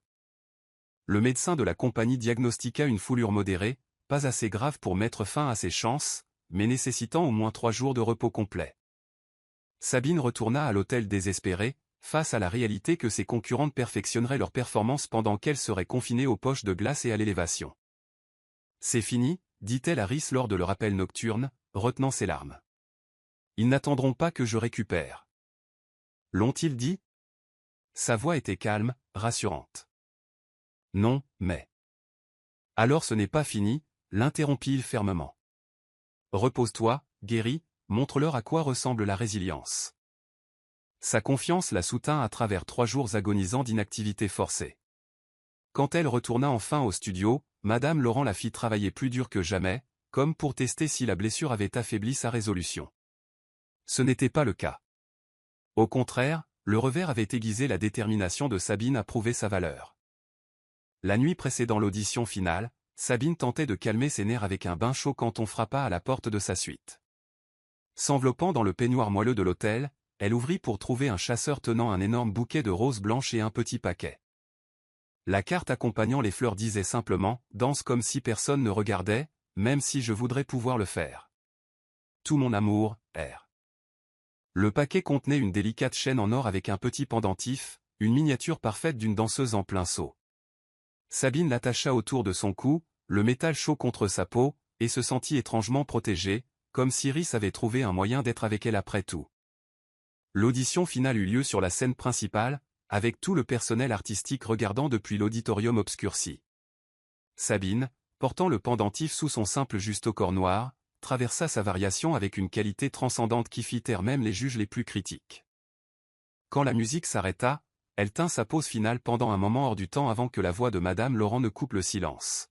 « Bien. Très bien, Madame Thor. Nous informerons toutes les candidates de notre décision d'ici demain soir. » Épuisée mais exaltée, Sabine retourna à son hôtel pour trouver un message de Rhys. Quoi qu'il arrive, je suis fier de toi. Appelle quand tu peux. Mais avant qu'elle ne puisse atteindre son téléphone, le vertige la submergea. Une vague de fatigue si profonde qu'elle atteignit à peine le lit avant que tout ne devienne noir. Elle se réveilla au son insistant du téléphone de l'hôtel. Désorientée, Sabine tâtonna pour trouver le combiné, la gorge sèche et la tête battante. « Madame Thor ?» La voix du concierge était inquiète. « Votre mari essaie de vous joindre depuis des heures. Il est très inquiet. »« Quelle heure est-il » parvint à dire Sabine, luttant pour se concentrer. « Près de 9 heures du soir, madame. »« Dois-je vous le passer » 9 heures. Elle était restée inconsciente pendant plus de 5 heures. « Oui, s'il vous plaît. » La voix de Rhys était tendue par l'inquiétude. « Sabine, est-ce que tu vas bien ?»« Je pense que oui, » dit-elle, bien que son corps lui semble de plomb. « J'ai juste... Je me suis endormie.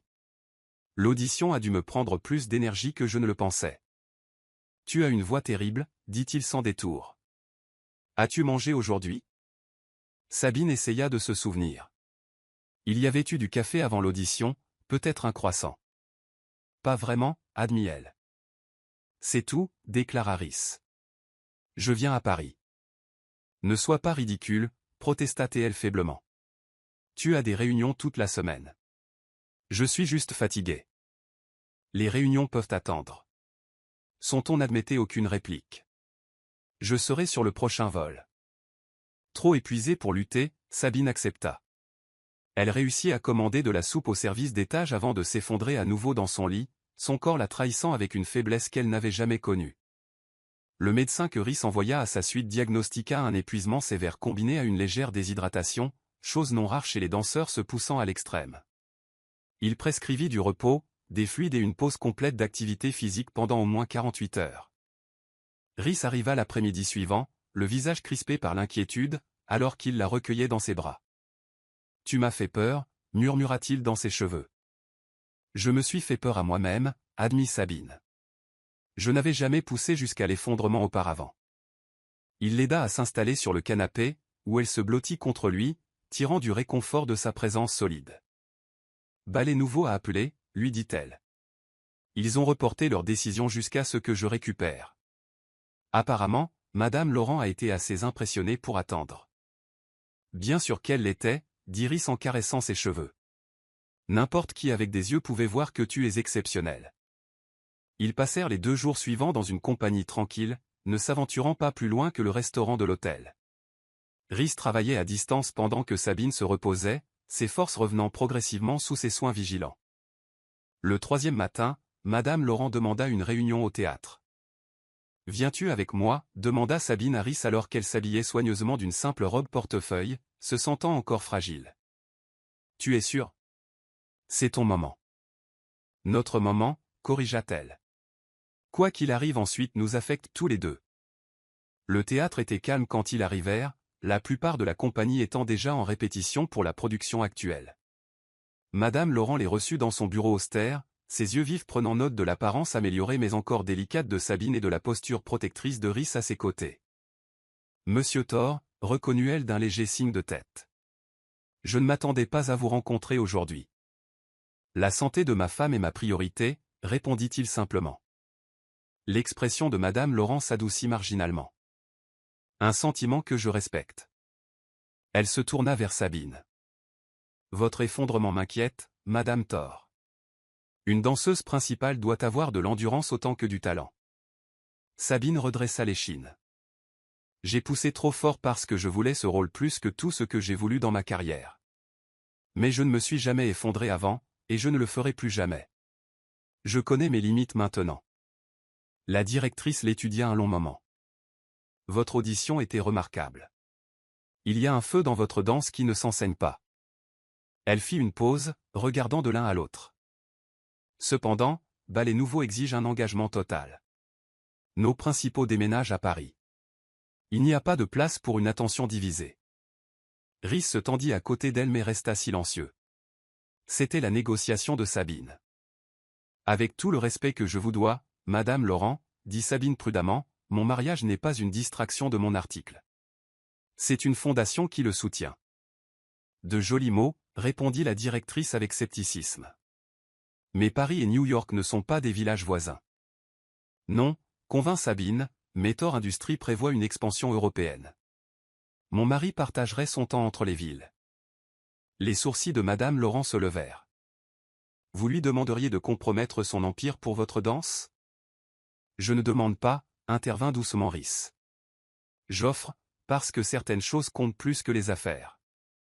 Quelque chose changea dans le visage austère de la directrice. Un adoucissement autour des yeux, un léger relâchement de sa posture rigide. Mon mari était aussi un homme d'affaires, dit-elle de façon inattendue. Pendant 40 ans, il a arrangé ses réunions autour de mes représentations. Jamais une seule fois il n'a manqué une première. Elle se retourna vers Sabine. Le rôle est à vous si vous le voulez. Nous commençons les répétitions dans 3 semaines. Une récupération complète est votre seule responsabilité d'ici là. À l'extérieur du théâtre, Sabine resta figée d'incrédulité alors que les piétons affluaient autour d'eux. Je l'ai eu, chuchota-t-elle. Je l'ai vraiment eu. Rhys la prit dans ses bras, la faisant tourner dans un cercle qui attira les sourires des passants. Bien sûr que tu l'as eu, dit-il en la reposant doucement. Tu es extraordinaire. Ce soir-là, ils célébrèrent avec un dîner au restaurant étoilé de l'hôtel. Alors que le champagne était versé, il leva son verre pour un toast. À la nouvelle danseuse principale du Ballet Nouveau, dit-il, les yeux brillants de fierté. Et pour faire de Paris notre 2e maison. Sabine trinqua contre son verre. À nous, répondit-elle doucement. Alors qu'elle croisait son regard par-dessus le bord de son verre, elle ajouta les mots qui grandissaient avec certitude dans son cœur chaque jour passant. Je n'ai pas besoin d'un mari milliardaire. Je n'ai besoin que de toi. Les yeux de Rhys devinrent suspectement brillants. Il tendit la main par-dessus la table pour prendre la sienne, son pouce traçant l'alliance qu'elle n'avait jamais retirée. Et tu m'as, promis-il. À New York, à Paris, partout où ta danse t'emmènera. À cet instant, Sabine sut avec une certitude absolue que ce qui avait commencé comme un mariage impulsif à Vegas était devenu quelque chose qu'aucun d'eux n'avait prévu, un amour assez fort pour franchir les océans, et un partenariat où leurs 2 rêves pourraient s'épanouir côte à côte. Chapitre 8, l'épreuve ultime. Juste au moment où Sabine et Rhys renouvelaient leur engagement l'un envers l'autre, le scandale éclata comme un coup de tonnerre. Sabine était en route pour retrouver des amis de son ancienne compagnie de danse lorsqu'un SMS d'un numéro inconnu lui glaça le sang. Ton mari n'est pas qui tu crois. Vérifie le poste. Le titre du New York Post l'a fixé depuis l'écran de son téléphone, l'affaire parisienne de Thor, le milliardaire surpris avec une mystérieuse blonde pendant que sa femme danse. En dessous se trouvaient des photos granuleuses. Indubitablement, Rhys sortant d'un hôtel parisien avec une femme blonde élancée, sa main posée au bas de son dos dans un geste d'une familiarité intime. Le cœur brisé, Sabine se réfugia dans son vieil appartement de Brooklyn au lieu de rejoindre ses amis. Le quartier familier l'accueillit avec une normalité indifférente. L'épicerie du coin, la laverie avec son enseigne cassée, le chat errant qui considérait le perron de l'immeuble comme son territoire.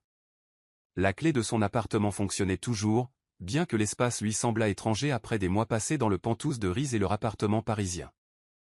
La poussière s'était installée sur les quelques meubles qu'elle avait laissés derrière elle. Sabine se laissa glisser au sol, le dos contre le mur, et permit enfin aux larmes de couler. Des sanglots laids et violents qui la laissaient à bout de souffle. Comment avait-elle pu être aussi naïve? Les mots de Vivienne résonnaient dans sa mémoire, Paris est loin, et Rhys est vulnérable quand il se sent seul. Les heures passèrent, la lumière changeant sur le plancher usé alors que l'après-midi cédait la place au soir. Son téléphone était tombé, silencieux après des douzaines d'appels manqués et de messages sans réponse. Sabine resta assise dans l'obscurité grandissante, repassant chaque instant des 5 derniers mois à la recherche de signes qu'elle aurait pu manquer. La sonnerie de l'interphone la tira en sursaut de son état d'engourdissement. Instinctivement, elle sut que c'était Rhys. Un instant, elle envisagea de l'ignorer, mais une part obstinée d'elle-même avait besoin d'entendre son explication, même s'il ne s'agissait que de mensonges supplémentaires. Elle lui ouvrit, puis se posta près de la fenêtre, les bras croisés protecteurs sur sa poitrine. Lorsque la porte s'ouvrit, sa vue faillit briser sa résolution. Rhys avait l'air anéanti, son apparence habituellement impeccable était en désordre, ses yeux hantés. Sabine, souffla-t-il, soulagement et angoisse se mêlant dans sa voix. Dieu merci, je t'ai cherché partout. Eh bien, tu m'as trouvé, répondit-elle d'une voix plate. Félicitations. Il fit un pas vers elle, s'arrêtant lorsqu'elle recula. Les photos, dit-il. Ce n'est pas ce que tu crois. Un rire amer lui échappa. C'est ce qu'ils disent tous, n'est-ce pas? La défense universelle des maris infidèles depuis la nuit des temps. Je ne te trompe pas, la voix de Rhys était à vif. Je ne ferai jamais. Épargne-moi ça, l'interrompit Sabine. J'ai vu les photos, Rhys. J'ai vu ta main sur son dos. Exactement de la même façon dont tu me touches. N'insulte pas mon intelligence en le niant. Cette femme est Élise Durand, dit Rhys, la voix stable malgré la douleur dans ses yeux. Elle est l'architecte principale pour la rénovation du siège de Paris. Nous avons déjeuné pour discuter du projet. Ensuite, elle m'a accompagné pour visiter une résidence potentielle pour nous.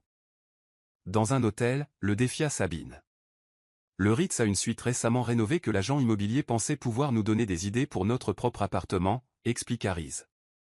Élise est venue pour offrir son avis professionnel sur les possibilités structurelles. L'explication semblait plausible, mais le doute avait pris racine fermement dans le cœur de Sabine. Commode, dit-elle froidement. Et je suppose que tu as des preuves.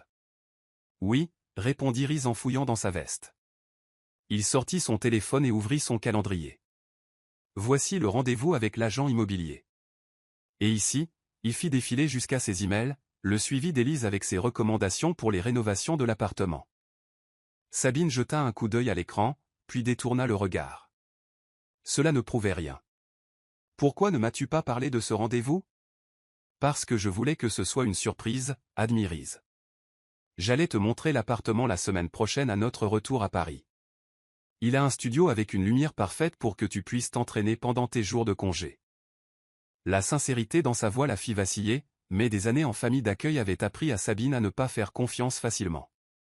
Les photos ont l'air intimes, Rhys. Je la guidais à travers la porte, l'interrompit-il. Les photos sont délibérément trompeuses. Délibérément, répéta Sabine. Qu'est-ce que tu veux dire? Une ombre passa sur le visage de Rhys. Je pense que nous savons tous les deux qui bénéficierait de la destruction de notre mariage. Vivienne, chuchota Sabine, les pièces du puzzle se mettant en place. Riz hocha sombrement la tête. Le timing est trop parfait. Ces photos apparaissent juste au moment où nous approchons de la fin de notre accord de 6 mois. Le doute luttait contre l'espoir dans le cœur de Sabine. Elle voulait désespérément le croire, mais la peur la retenait. « Comment puis-je en être sûre ?» demanda-t-elle, sa voix à peine audible. « Appelle Élise », suggéra Riz immédiatement.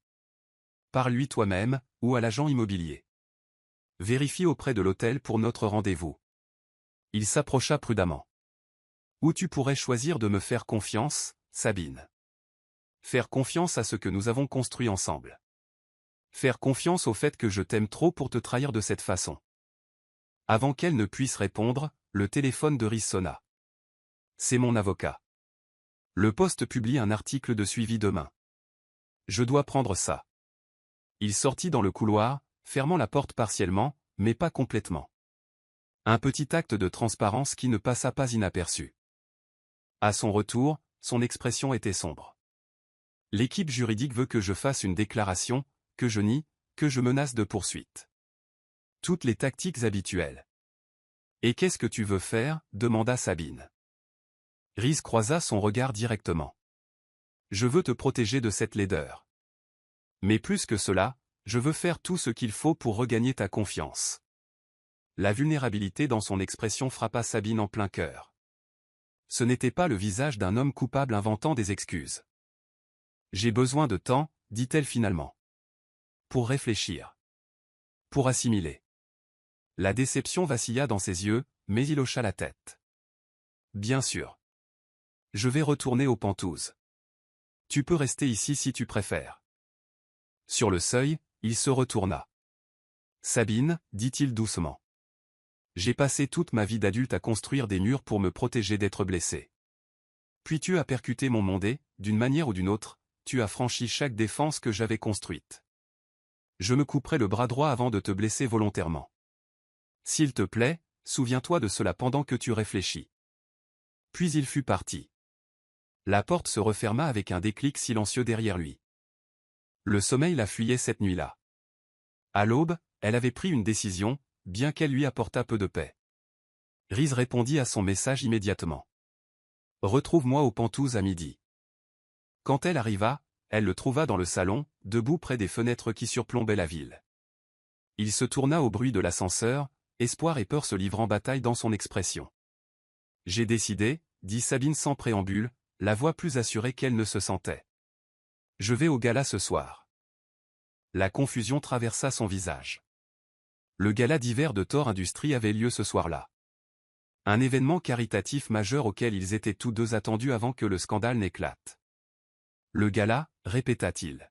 « J'avais supposé que nous annulerions. »« Non » le coupa Sabine. « Je veux y aller. En tant que ta femme. » La compréhension apparut lentement dans ses yeux. « Tu me crois » dit-il, l'émerveillement dans la voix. « Je choisis de te croire » clarifia Sabine. « Et je refuse de laisser les ragots des tabloïds dicter nos vies. » Riz traversa la pièce en 3 longues enjambées, s'arrêtant juste avant de la toucher. « Sabine » souffla-t-il, son nom comme une prière sur ses lèvres. Elle leva une main vers sa joue, le premier contact qu'elle initiait depuis la vue de ses photos. « Je ne sais pas si la confiance vient naturellement à l'un de nous deux, dit-elle doucement. Mais je choisis de croire en ce que nous avons construit ensemble. En nous. » Le gala se tenait au musée d'histoire naturelle, transformé en un pays des merveilles hivernales d'argent et de bleu. Toutes les figures éminentes de la société new-yorkaise seraient là, y compris la suspecte de Sabine, Vivienne Archer. Sa robe pour la soirée était une création de sequins argentés qui captait la lumière à chaque mouvement, lui donnant l'apparence d'être enveloppée de lumière d'étoiles. Riz, magnifique dans son smoking, la regardait avec une adoration non dissimulée. « Tu ressembles à une déesse, » dit-il simplement. Ils arrivèrent élégamment en retard, faisant leur entrée bras dessus bras dessous, visage composé dans une unité sereine, malgré le scandale circulant encore en murmures. Sabine sentait le poids de son regard, mais la présence solide de Riz à ses côtés l'ancrait. Près de la fontaine de champagne, ils rencontrèrent Vivienne. Elle se tenait avec un groupe de matrones de la société, resplendissante en vert émeraude qui faisait ressortir ses cheveux dorés. Riz salua-t-elle, sa voix mielleuse cachant l'acier. Et Sabine, comme c'est inattendu de vous voir tous les deux ici ce soir. Pourquoi inattendu? Demanda plaisamment Reese. Nous célébrons le travail de la Fondation, comme nous le faisons chaque année. Eh bien, étant donné la publicité malheureuse, Vivienne laissa sa phrase en suspens délicatement. C'est une telle honte la façon dont les médias déforment des situations innocentes. Quelque chose dans son ton confirma ce que Sabine soupçonnait. Elle s'avança, son propre sourire tranchant comme une lame. Oui, c'est une honte, convint Sabine, presque comme si quelqu'un avait délibérément informé les photographes pour créer un récit spécifique. La couleur monta haut sur les pommettes parfaites de Vivienne. Quelle imagination vous avez, dit-elle avec un rire fragile. Je n'ai pas manqué ma vocation, répondit Sabine d'un ton égal. Je suis exactement là où je dois être, avec mon mari. Le sénateur Blackwood apparut, son regard perspicace prenant en compte le tableau. Thor, il y a des investisseurs qui demandent après vous. Ça vous dérange si je vous vole un instant? Après le départ à contre-cœur de Reese avec le sénateur, le masque de civilité de Vivienne glissa davantage. Vous faites une erreur, dit-elle, la voix basse. Les hommes comme Reese ne changent pas leur nature pour une passade. L'homme que je connais est loyal, honnête et capable de plus d'amour qu'il ne le réalise lui-même.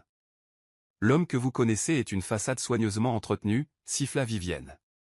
Il construit des choses, les acquiert, s'ennuie et passe à autre chose. Alors peut-être que vous ne l'avez jamais vraiment connu du tout. Le ton de Sabine était compatissant. Parce que l'homme que j'ai épousé a une profondeur et une capacité de croissance qui vous stupéfierait. Leur confrontation fut interrompue par une agitation près de l'estrade. Reese avait pris la scène, bien qu'il ne fût pas prévu qu'il parle avant bien plus tard. La salle se tut alors qu'il tapotait le micro. Mesdames et messieurs, je m'excuse pour l'interruption, commença-t-il, la voix stable et claire. J'avais prévu de garder mes remarques pour plus tard, mais il y a quelque chose que je dois aborder. Le cœur de Sabine s'accéléra en réalisant ce qu'il faisait. À côté d'elle, Vivienne s'était raidie de tension. Beaucoup d'entre vous ont vu la récente couverture des tabloïds suggérant une inconvenance dans mon mariage, continua Reese. Je veux être clair, ces insinuations sont catégoriquement fausses. Les photos montrent une réunion d'affaires concernant l'expansion parisienne de Thor Industries, rien de plus. Un murmure parcourut la foule. Le regard de Reese trouva Sabine dans l'assistance, ses yeux ne quittant jamais les siens alors qu'il continuait. J'ai passé ma vie à construire une entreprise, brique par brique, affaire par affaire, mais rien de ce que j'ai jamais construit ne se compare à la relation que j'ai trouvée avec ma femme, Sabine. Les larmes piquèrent les yeux de Sabine alors que Reese poursuivait, sa voix devenant passionnée. Elle me rappelle quotidiennement que la vraie richesse ne se mesure pas en portefeuille d'actions ou en propriété, mais dans le courage d'être vulnérable, d'aimer sans réserve, de choisir quelqu'un chaque jour. La salle était devenue totalement silencieuse, des centaines de membres de l'élite new-yorkaise transfixés par l'émotion brute d'un homme que beaucoup considéraient comme froidement calculateur. Je sacrifierai chaque entreprise, chaque bâtiment, chaque dollar à mon nom avant de trahir sa confiance, déclara Reese. Et à quiconque essaierait de s'immiscer entre nous, son regard effleura brièvement Vivienne, sachez que vous ne vous battez pas seulement contre moi, vous vous battez contre la force la plus puissante que j'ai jamais connue, l'amour entre deux personnes qui se sont choisies quand les chances étaient contre elles. Sabine sentit plus qu'elle ne vit Vivienne s'éclipser, la défaite inscrite dans chaque ligne de son corps. La foule éclata en applaudissements alors que Reese descendait de l'estrade, se dirigeant résolument à travers la foule vers Sabine. Lorsqu'il l'atteignit, Sabine se jetait déjà dans ses bras, le regard public oublié, alors qu'ils s'accrochaient l'un à l'autre au centre de la salle de bal. Je suis désolé, chuchota Théil contre ses cheveux, je sais que les déclarations publiques ne sont pas ton style, mais je ne pouvais pas la laisser empoisonner ce que nous avons. C'était parfait, l'assura Sabine, le cœur si plein qu'il menaçait d'exploser, tu étais parfait. Cette nuit-là, la pluie tombait à verse alors qu'il retournait dans son petit appartement de Brooklyn, tous deux réticents à affronter le Penthouse et ses échos de doute. Dans l'espace familier qui n'avait été autrefois que le sien, ils se reconnectèrent avec une intensité née de la peur et du soulagement, leurs corps entrèrent en collision alors que des mois de passion et des jours d'angoisse culminaient en une étreinte désespérée. Ils firent l'amour avec un abandon sauvage, vêtements déchirés, corps luisants de pluie et de larmes, excuses chuchotées et déclarations fondant en gémissements de plaisir, puis à nouveau avec une tendresse douloureuse, se mémorisant à nouveau, guérissant les blessures par des caresses douces et des baisers fervents. Dans le calme qui suivit, membres entrelacés sur son lit étroit, Reese traça la courbe de sa joue. Mon cœur vit à l'intérieur de toi, confessa-t-il, la voix épaisse d'émotion. Sabine plaça sa main sur son cœur battant la chamade. Et le mien t'appartient depuis cette première nuit, chuchota-t-elle. À l'aube, ils étaient allongés face à face, front touché, respirant l'air de l'autre, avec la reconnaissance profonde dans sa simplicité qu'ils avaient trouvé leur foyer non pas dans des suites de luxe ou des studios de danse, mais dans les bras l'un de l'autre. Chapitre 9, le choix. Le scandale s'estompa aussi vite qu'il avait éclaté. La déclaration d'amour public de Reese, combinée à un exposé cinglant révélant le lien de Vivienne avec le photographe du tabloïd, avait transformé l'opinion publique. Les colonnes de potins qui avaient jadis disséqué avec avidité leur mariage les dépeignaient désormais comme un conte de fées moderne. Le milliardaire et la danseuse qui avaient trouvé l'amour véritable contre toute attente. L'hiver s'installa sur New York, transformant la ville en un pays des merveilles scintillant d'ombre et de lumière. Sabine et Reese tombèrent dans un rythme confortable, partageant leur temps entre les répétitions avec le Ballet Nouveau à Paris et la division européenne croissante de Thor Industries. L'appartement que Reese visitait avec l'architecte était maintenant leur maison parisienne, les rénovations presque achevées sur le studio de danse qui permettrait à Sabine de s'entraîner en privé lors de ses jours de repos. Alors que la marque des 6 mois de leur mariage à Vegas approchait, aucun des deux ne mentionna l'échéance imminente de leur accord original. Le studio que Reese lui avait promis comme règlement de divorce était maintenant simplement un cadeau entre époux aimants, les papiers rédigés à son nom seul, mais avec Sabine ayant le plein contrôle opérationnel. « Je veux qu'il soit entièrement à toi », expliqua-t-il, alors qu'ils examinaient les documents finaux au petit déjeuner dans leur appartement parisien. Sans attache, sans condition. Sabine étudia son visage de l'autre côté de la table, encore parfois frappée par le voyage qui les avait menés ici. « Tu sais que je n'ai plus besoin de grands gestes, dit-elle doucement, pas quand je t'ai-toi. » Le sourire de Reese fut tendre alors qu'il prenait sa main. « Ce n'est pas un geste, c'est la reconnaissance que ton talent mérite un foyer. » Le studio était situé dans un entrepôt reconverti à Brooklyn avec des plafonds vertigineux, des planchers spécialement conçus pour les danseurs, et des fenêtres inondant l'espace de lumière naturelle. Sabine avait déjà commencé à envisager les programmes qu'elle pourrait offrir, des cours pour les enfants issus de milieux défavorisés comme elle, des bourses pour les danseurs prometteurs ne pouvant s'offrir une formation traditionnelle, un espace pour les chorégraphes expérimentaux afin de développer de nouvelles œuvres. « Nous pourrions le nommer d'après ta mère », suggéra-t-elle un soir alors qu'il marchait le long de la Seine, emmitouflé contre le froid de février. Le centre de danse Eleanor Thor. Les pas de Reese vacillèrent, l'émotion traversant son visage. Elle aurait adoré ça, dit-il finalement, presque autant qu'elle t'aurait aimé. La tournée mondiale que le Ballet Nouveau planifiait n'était plus qu'à quelques semaines, 3 mois à travers l'Europe, l'Asie et l'Amérique. Madame Laurent avait été claire sur le fait que le rôle de danseuse étoile de Sabine exigeait un engagement total envers le programme de la tournée, avec seulement de brèves pauses entre les villes. « Pourras-tu me rejoindre » demanda Sabine à Reese alors qu'ils emballaient ses costumes dans leurs pantous new-yorkais, les préparatifs de la tournée consumant leur dernier jour avant son départ. « J'ai prévu de te retrouver à Londres, Tokyo et San Francisco, répondit-il, pliant soigneusement un tutu délicat dans une malle spécialisée, et je prendrai l'avion pour des visites plus courtes quand je le pourrai. Sabine hocha la tête, luttant contre le pincement familier à la pensée de leur séparation. Bien qu'ils aient maîtrisé l'art de maintenir leur connexion à distance, 3 mois serait leur plus longue période séparée depuis Vegas.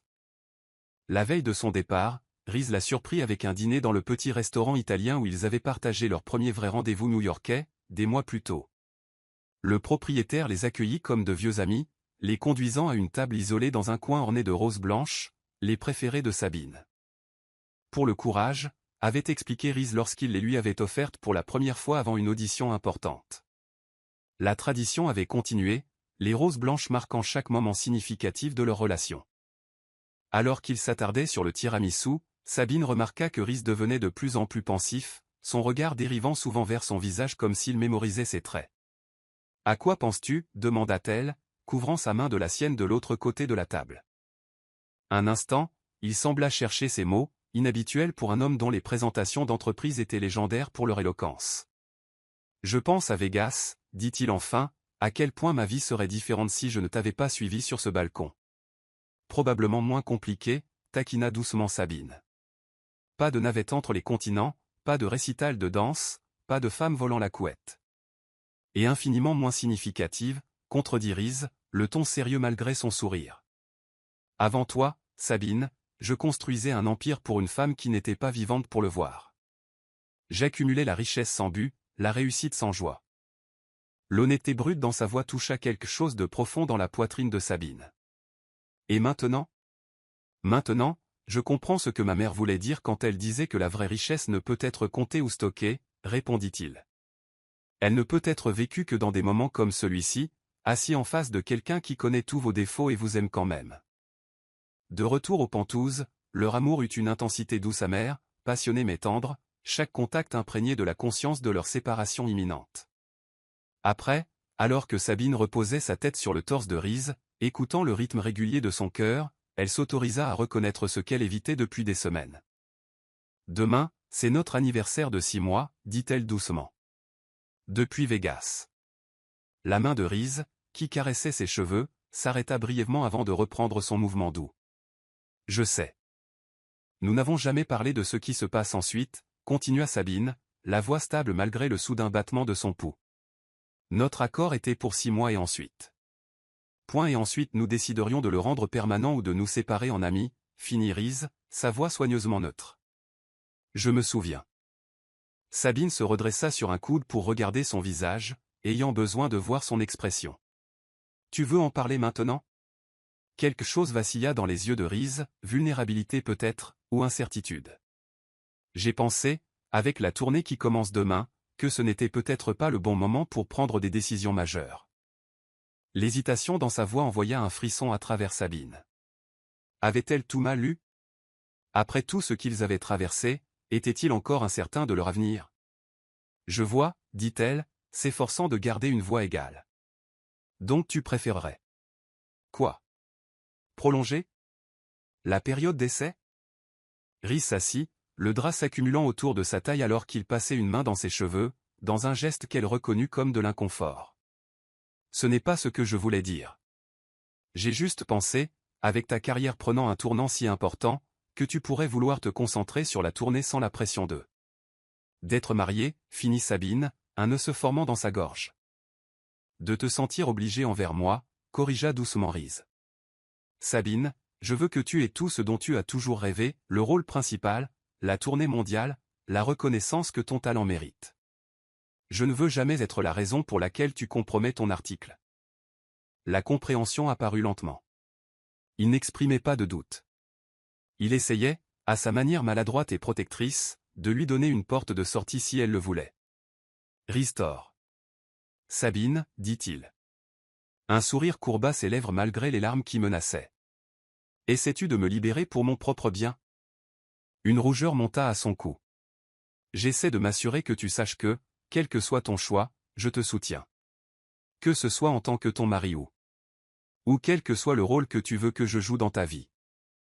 L'altruisme de cela, sa volonté de placer ses rêves au-dessus de son propre bonheur, fit gonfler le cœur de Sabine d'un amour si profond qu'il en était presque douloureux. Espèce d'homme ridicule, chuchota T.L., prenant son visage entre ses mains. N'as-tu pas encore compris? Tu n'es pas séparé de mes rêves. Tu en fais partie. Les yeux de Riz cherchèrent les siens, l'espoir luttant contre le doute persistant. La tournée est une opportunité incroyable que je peux saisir précisément parce que je t'ai pour me soutenir, l'interrompit Sabine. Penses-tu que je pourrais prendre ces risques, voler à travers le monde, repousser mes limites, si je n'avais pas la certitude de t'avoir? De rentrer à la maison vers toi. Tu serais magnifique avec ou sans moi, insista Riz, bien que ses bras se resserrèrent autour de sa taille, trahissant son besoin d'elle. Peut-être, concéda Sabine, mais je préférerais être magnifique avec toi. Elle l'embrassa doucement. Une promesse. Dans la douce pression de ses lèvres. Tes 6 mois sont écoulés, Riz tort, et je choisis de rester. Pas à cause d'un studio ou de la sécurité ou de toutes les raisons pratiques que nous nous sommes dites à Vegas. Je choisis de rester parce que je t'aime, parce que ce qui a commencé comme une décision impulsive est devenu la chose la plus réelle que j'ai jamais connue. Le soulagement et la joie transformèrent l'expression de Riz, les années semblant s'envoler alors qu'il la serrait plus près. Je porte ça depuis des semaines, confessa T.L., fouillant dans le tiroir de la table de chevet pour en sortir une petite boîte en velours, attendant le bon moment, effrayé de te mettre la pression. À l'intérieur reposait une bague différente de toutes celles que Sabine avait vues, un diamant central entouré de pierres plus petites, serti dans un motif qui rappelait le mouvement d'une danseuse en plein saut. Ce n'est pas pour remplacer ton alliance, expliqua rapidement Riz. c'est un réengagement, un symbole que ce qui a commencé par accident à Vegas est quelque chose que je choisis maintenant de tout mon cœur, pour aussi longtemps que tu voudras de moi. » Des larmes coulèrent sur les joues de Sabine alors qu'elle tendait la main, lui permettant de glisser la bague à côté de l'anneau simple qu'elle n'avait jamais retiré. « Pour toujours, » chuchota T.L. « C'est le temps que tu m'auras. » Le matin arriva trop vite, les premiers rayons de l'aube les trouvant encore éveillés, enlacés, réticents à se rendre à la réalité de son départ. Le vol de Sabine pour Paris était prévu à midi, la compagnie Ballet Nouveau partant pour Londres le lendemain pour commencer leur tournée internationale. À l'aéroport, leurs adieux furent poignants, mais pas désespérés, une séparation tempérée par la certitude des retrouvailles. Reese l'embrassa avec une passion douce, puis reposa son front contre le sien. « Danse comme la déesse que tu es, » murmura-t-il. « Je serai dans le public à Londres, applaudissant plus fort que quiconque. » Sabine sourit à travers ses larmes, serrant le revers de son manteau comme pour imprimer sa sensation dans sa mémoire. « Je te garderai une révérence, » promit-elle. En passant la sécurité, Sabine toucha les bagues à sa main gauche, l'anneau simple de Vegas et la nouvelle bague exquise que Reese avait conçue lui-même, symbole physique d'un voyage qui les avait transformés tous les deux. Dans l'avion, alors que New York s'éloignait en dessous d'elle, Sabine réfléchit au chemin improbable qui l'avait menée ici, d'enfant placé à danseuse, à femme de milliardaire. Des étiquettes qui décrivaient les contours de sa vie, mais échouaient à en capturer l'essence. Le vrai voyage avait été intérieur, apprendre à faire confiance, à aimer, à croire que le bonheur n'était pas un état temporaire à saisir, mais un choix à faire chaque jour. Il y a 6 mois, elle s'était tenue au bord d'une décision, se demandant si elle oserait sauter dans l'inconnu avec un étranger qui avait touché quelque chose dans son âme. Maintenant, alors que l'avion s'élevait au-dessus des nuages, Sabine reconnut que le véritable saut de la foi n'avait pas été de dire oui à Vegas, mais de choisir, jour après jour, de construire quelque chose de durable à partir d'un début impulsif.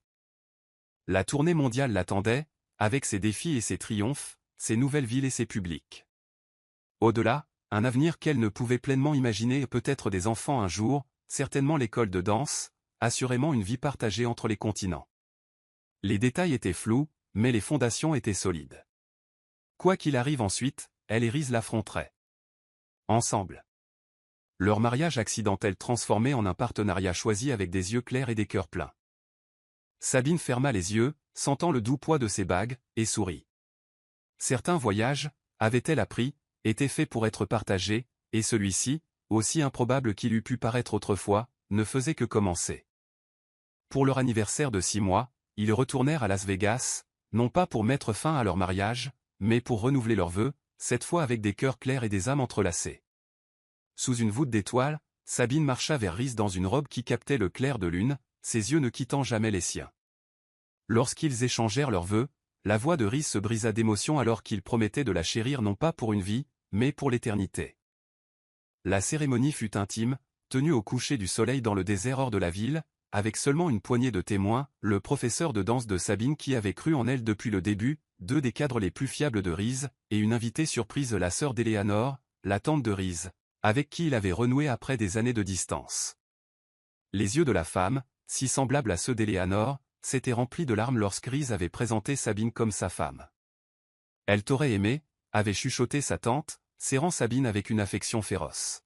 « Tu as son feu. » Contrairement à leur premier mariage avec son imitateur d'Elvis et ses néons, cette cérémonie était élégante dans sa simplicité, une célébration non pas de l'impulsion, mais de l'amour choisi. L'officiant, un juge aux cheveux argentés et vieil ami du mentor de Reese, parla de ponts construits entre différents mondes, de partenariats qui élevaient plutôt qu'ils ne diminuaient le parcours individuel de chacun. Alors que Sabine et Reese joignaient leurs mains, le soleil couchant peignait le désert de teintes or et ambre, une toile digne du nouveau chapitre de leur histoire. Leurs alliances originales furent échangées contre de nouvelles, la sienne un anneau en platine gravé d'un motif assorti à sa bague de danseuse, la sienne la création exquise qu'il lui avait donnée la veille de son départ pour la tournée.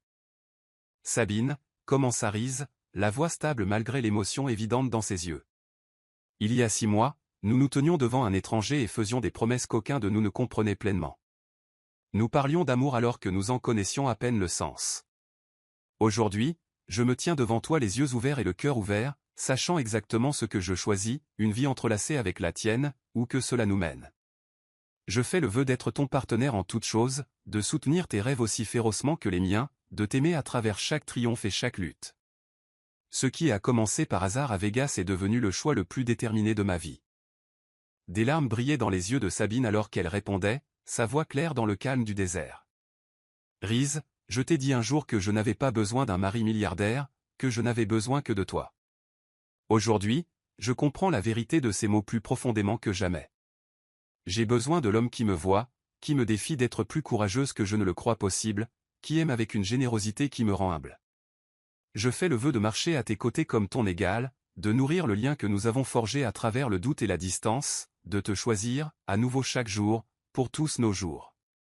Ce que nous avons trouvé par accident, nous le revendiquons maintenant par choix, un amour qui vaut la peine de se battre, qui vaut la peine de faire des sacrifices, qui vaut la peine de construire une vie autour. Le juge les déclara mari et femme, bien que légalement rien n'eût changé. C'était un renouveau spirituel, un engagement pris avec la sagesse qui vient d'avoir traversé les tempêtes ensemble. Lorsque Riz embrassa sa mariée alors que les premières étoiles apparaissaient au-dessus de leur tête, le baiser avait la douceur d'une promesse tenue et la passion d'un voyage qui se déroulait encore. La réception eut lieu au Bellagio, dans la même suite où ils avaient passé leur première nuit ensemble 6 mois plus tôt. Alors qu'ils évoluaient parmi leur petit groupe d'invités, Sabine fut frappée par combien tout avait changé et combien tout était resté exactement comme cela devait être. L'alchimie qui les avait attirés l'un vers l'autre cette première nuit crépitait encore entre eux, mais elle avait été approfondie par la connaissance, par la lutte, par le choix quotidien de construire quelque chose de durable. Heureuse, murmura Riz à son oreille alors qu'ils se balançaient ensemble sur le balcon, les célèbres fontaines dansant en dessous d'eux dans une beauté synchronisée. Complète, corrigea Sabine, reposant sa tête contre son torse où elle pouvait sentir le rythme régulier de son cœur. Ce qui est mieux qu'heureuse. Après le départ de leurs invités, Riz banda les yeux de Sabine et la conduisit vers un hélicoptère qui attendait. Encore une surprise, expliqua-t-il en l'aidant à monter avec des mains prudentes. Le vol fut bref, l'hélicoptère se posant dans ce qui ressemblait au milieu de nulle part. Lorsque Riz retira son bandeau, Sabine halta à la vue devant elle, un bâtiment élégant s'élevant du désert comme un mirage, ses lignes modernes adoucies par des courbes rappelant une danseuse en mouvement.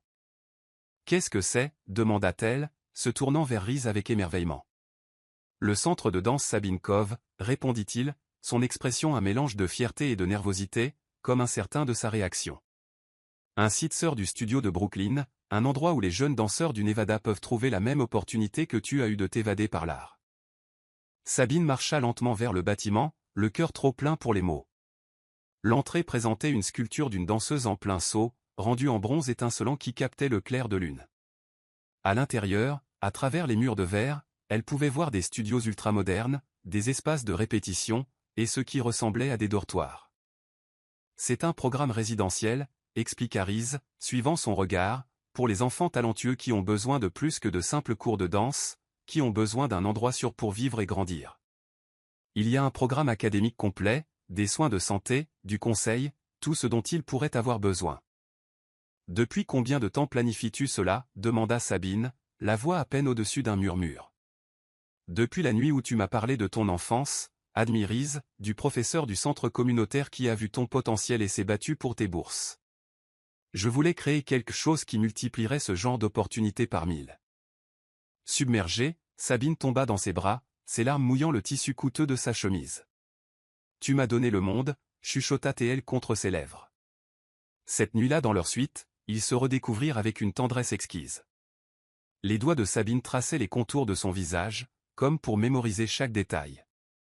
Je ne savais pas que l'amour pouvait ressembler à ça, confessa-t-elle, la voix épaisse d'émotion, comme se noyer et respirer en même temps. Riz la tira contre lui, son rythme cardiaque s'accordant au sien. Chaque succès, chaque dollar, chaque réalisation. Tout était vide jusqu'à toi, dit-il, ses mains caressant sa peau comme si elle était faite de la porcelaine la plus fine. Tu m'as appris que la plus grande richesse est d'aimer et d'être aimé en retour. À l'aube, ils se tenaient sur le balcon, enveloppés de rien d'autre que des draps et des bras l'un de l'autre, regardant la ville qui les avait réunis. Sabine se tourna dans son étreinte, des larmes brillant dans ses yeux. J'ai accidentellement épousé un milliardaire, dit-elle, pressant sa paume contre son torse, sentant son cœur s'emballer sous son toucher, j'ai délibérément choisi d'aimer l'homme dont l'âme parle à la mienne. Riz la souleva dans ses bras, la berçant contre son torse, alors que leurs lèvres se rencontraient dans un baiser qui promettait l'éternité. Je ne te laisserai jamais partir, fit-il le vœu, sa voix une caresse contre sa peau. Pas parce que tu es à moi pour être possédé, mais parce que nous appartenons l'un à l'autre, deux moitiés d'un même cœur. » Alors qu'ils faisaient l'amour avec le soleil levant peignant leur corps en or, Sabine sut avec une certitude absolue que dans les bras de Reese, elle avait trouvé quelque chose de bien plus précieux que n'importe quelle fortune, une passion qui brûle plus fort que 1000 étoiles, et un amour si profond qu'il transcende le temps lui-même, un amour qui ressemble à rentrer à la maison dans un endroit qu'elle ne savait pas qu'elle cherchait. Leur voyage avait bouclé la boucle, revenant à la ville où le destin les avait jetés ensemble. Ce qui avait commencé à Vegas comme une décision impulsive alimentée par le champagne et l'alchimie s'était transformé en une histoire d'amour qu'aucun des deux n'aurait pu imaginer, une histoire bâtie sur la confiance durement gagnée, sur des rêves partagés plutôt que sacrifiés, sur le choix quotidien de se voir clairement et d'aimer quand même. Dans les mois et les années qui suivirent, leurs vies continuèrent de s'entrelacer selon des motifs toujours plus complexes et magnifiques. Le centre de danse au Nevada prospéra, devenant un refuge pour les enfants avec le talent et la détermination de Sabine, mais sans sa chance. Reese partageait son temps entre l'empire mondial croissant de Thor Industries et le soutien à la carrière florissante de Sabine, ne manquant jamais une première, quelle que soit la crise commerciale en cours. Leur maison à New York, Paris et maintenant Las Vegas devinrent des lieux de rassemblement pour artistes, entrepreneurs et rêveurs de tout genre, des espaces où les frontières entre le monde des affaires de Reese et le monde de l'art de Sabine se dissolvaient en quelque chose de plus riche que ce que chacun aurait pu créer seul.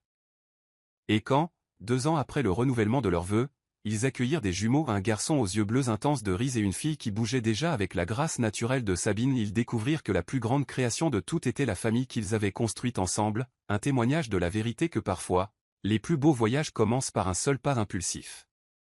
Ce qui avait commencé à Vegas était devenu la plus grande histoire d'amour de leur vie. Non pas parce qu'elle était parfaite ou facile, mais parce qu'elle était la leur, choisie à nouveau chaque matin, chérie à travers chaque défi, célébrée dans chaque triomphe. Un amour qui, comme les meilleures danses, trouvait sa puissance non pas dans une perfection rigide, mais dans la capacité de s'adapter, de couler, de créer de la beauté à partir de l'inattendu. À la fin, réfléchit Sabine en regardant Reese dormir paisiblement à côté d'elle lors de leur 10e anniversaire, épouser accidentellement un milliardaire avait été la meilleure erreur qu'elle ait jamais faite. Mais choisir délibérément d'aimer l'homme sous la richesse. Cela avait été la décision la plus sage de sa vie.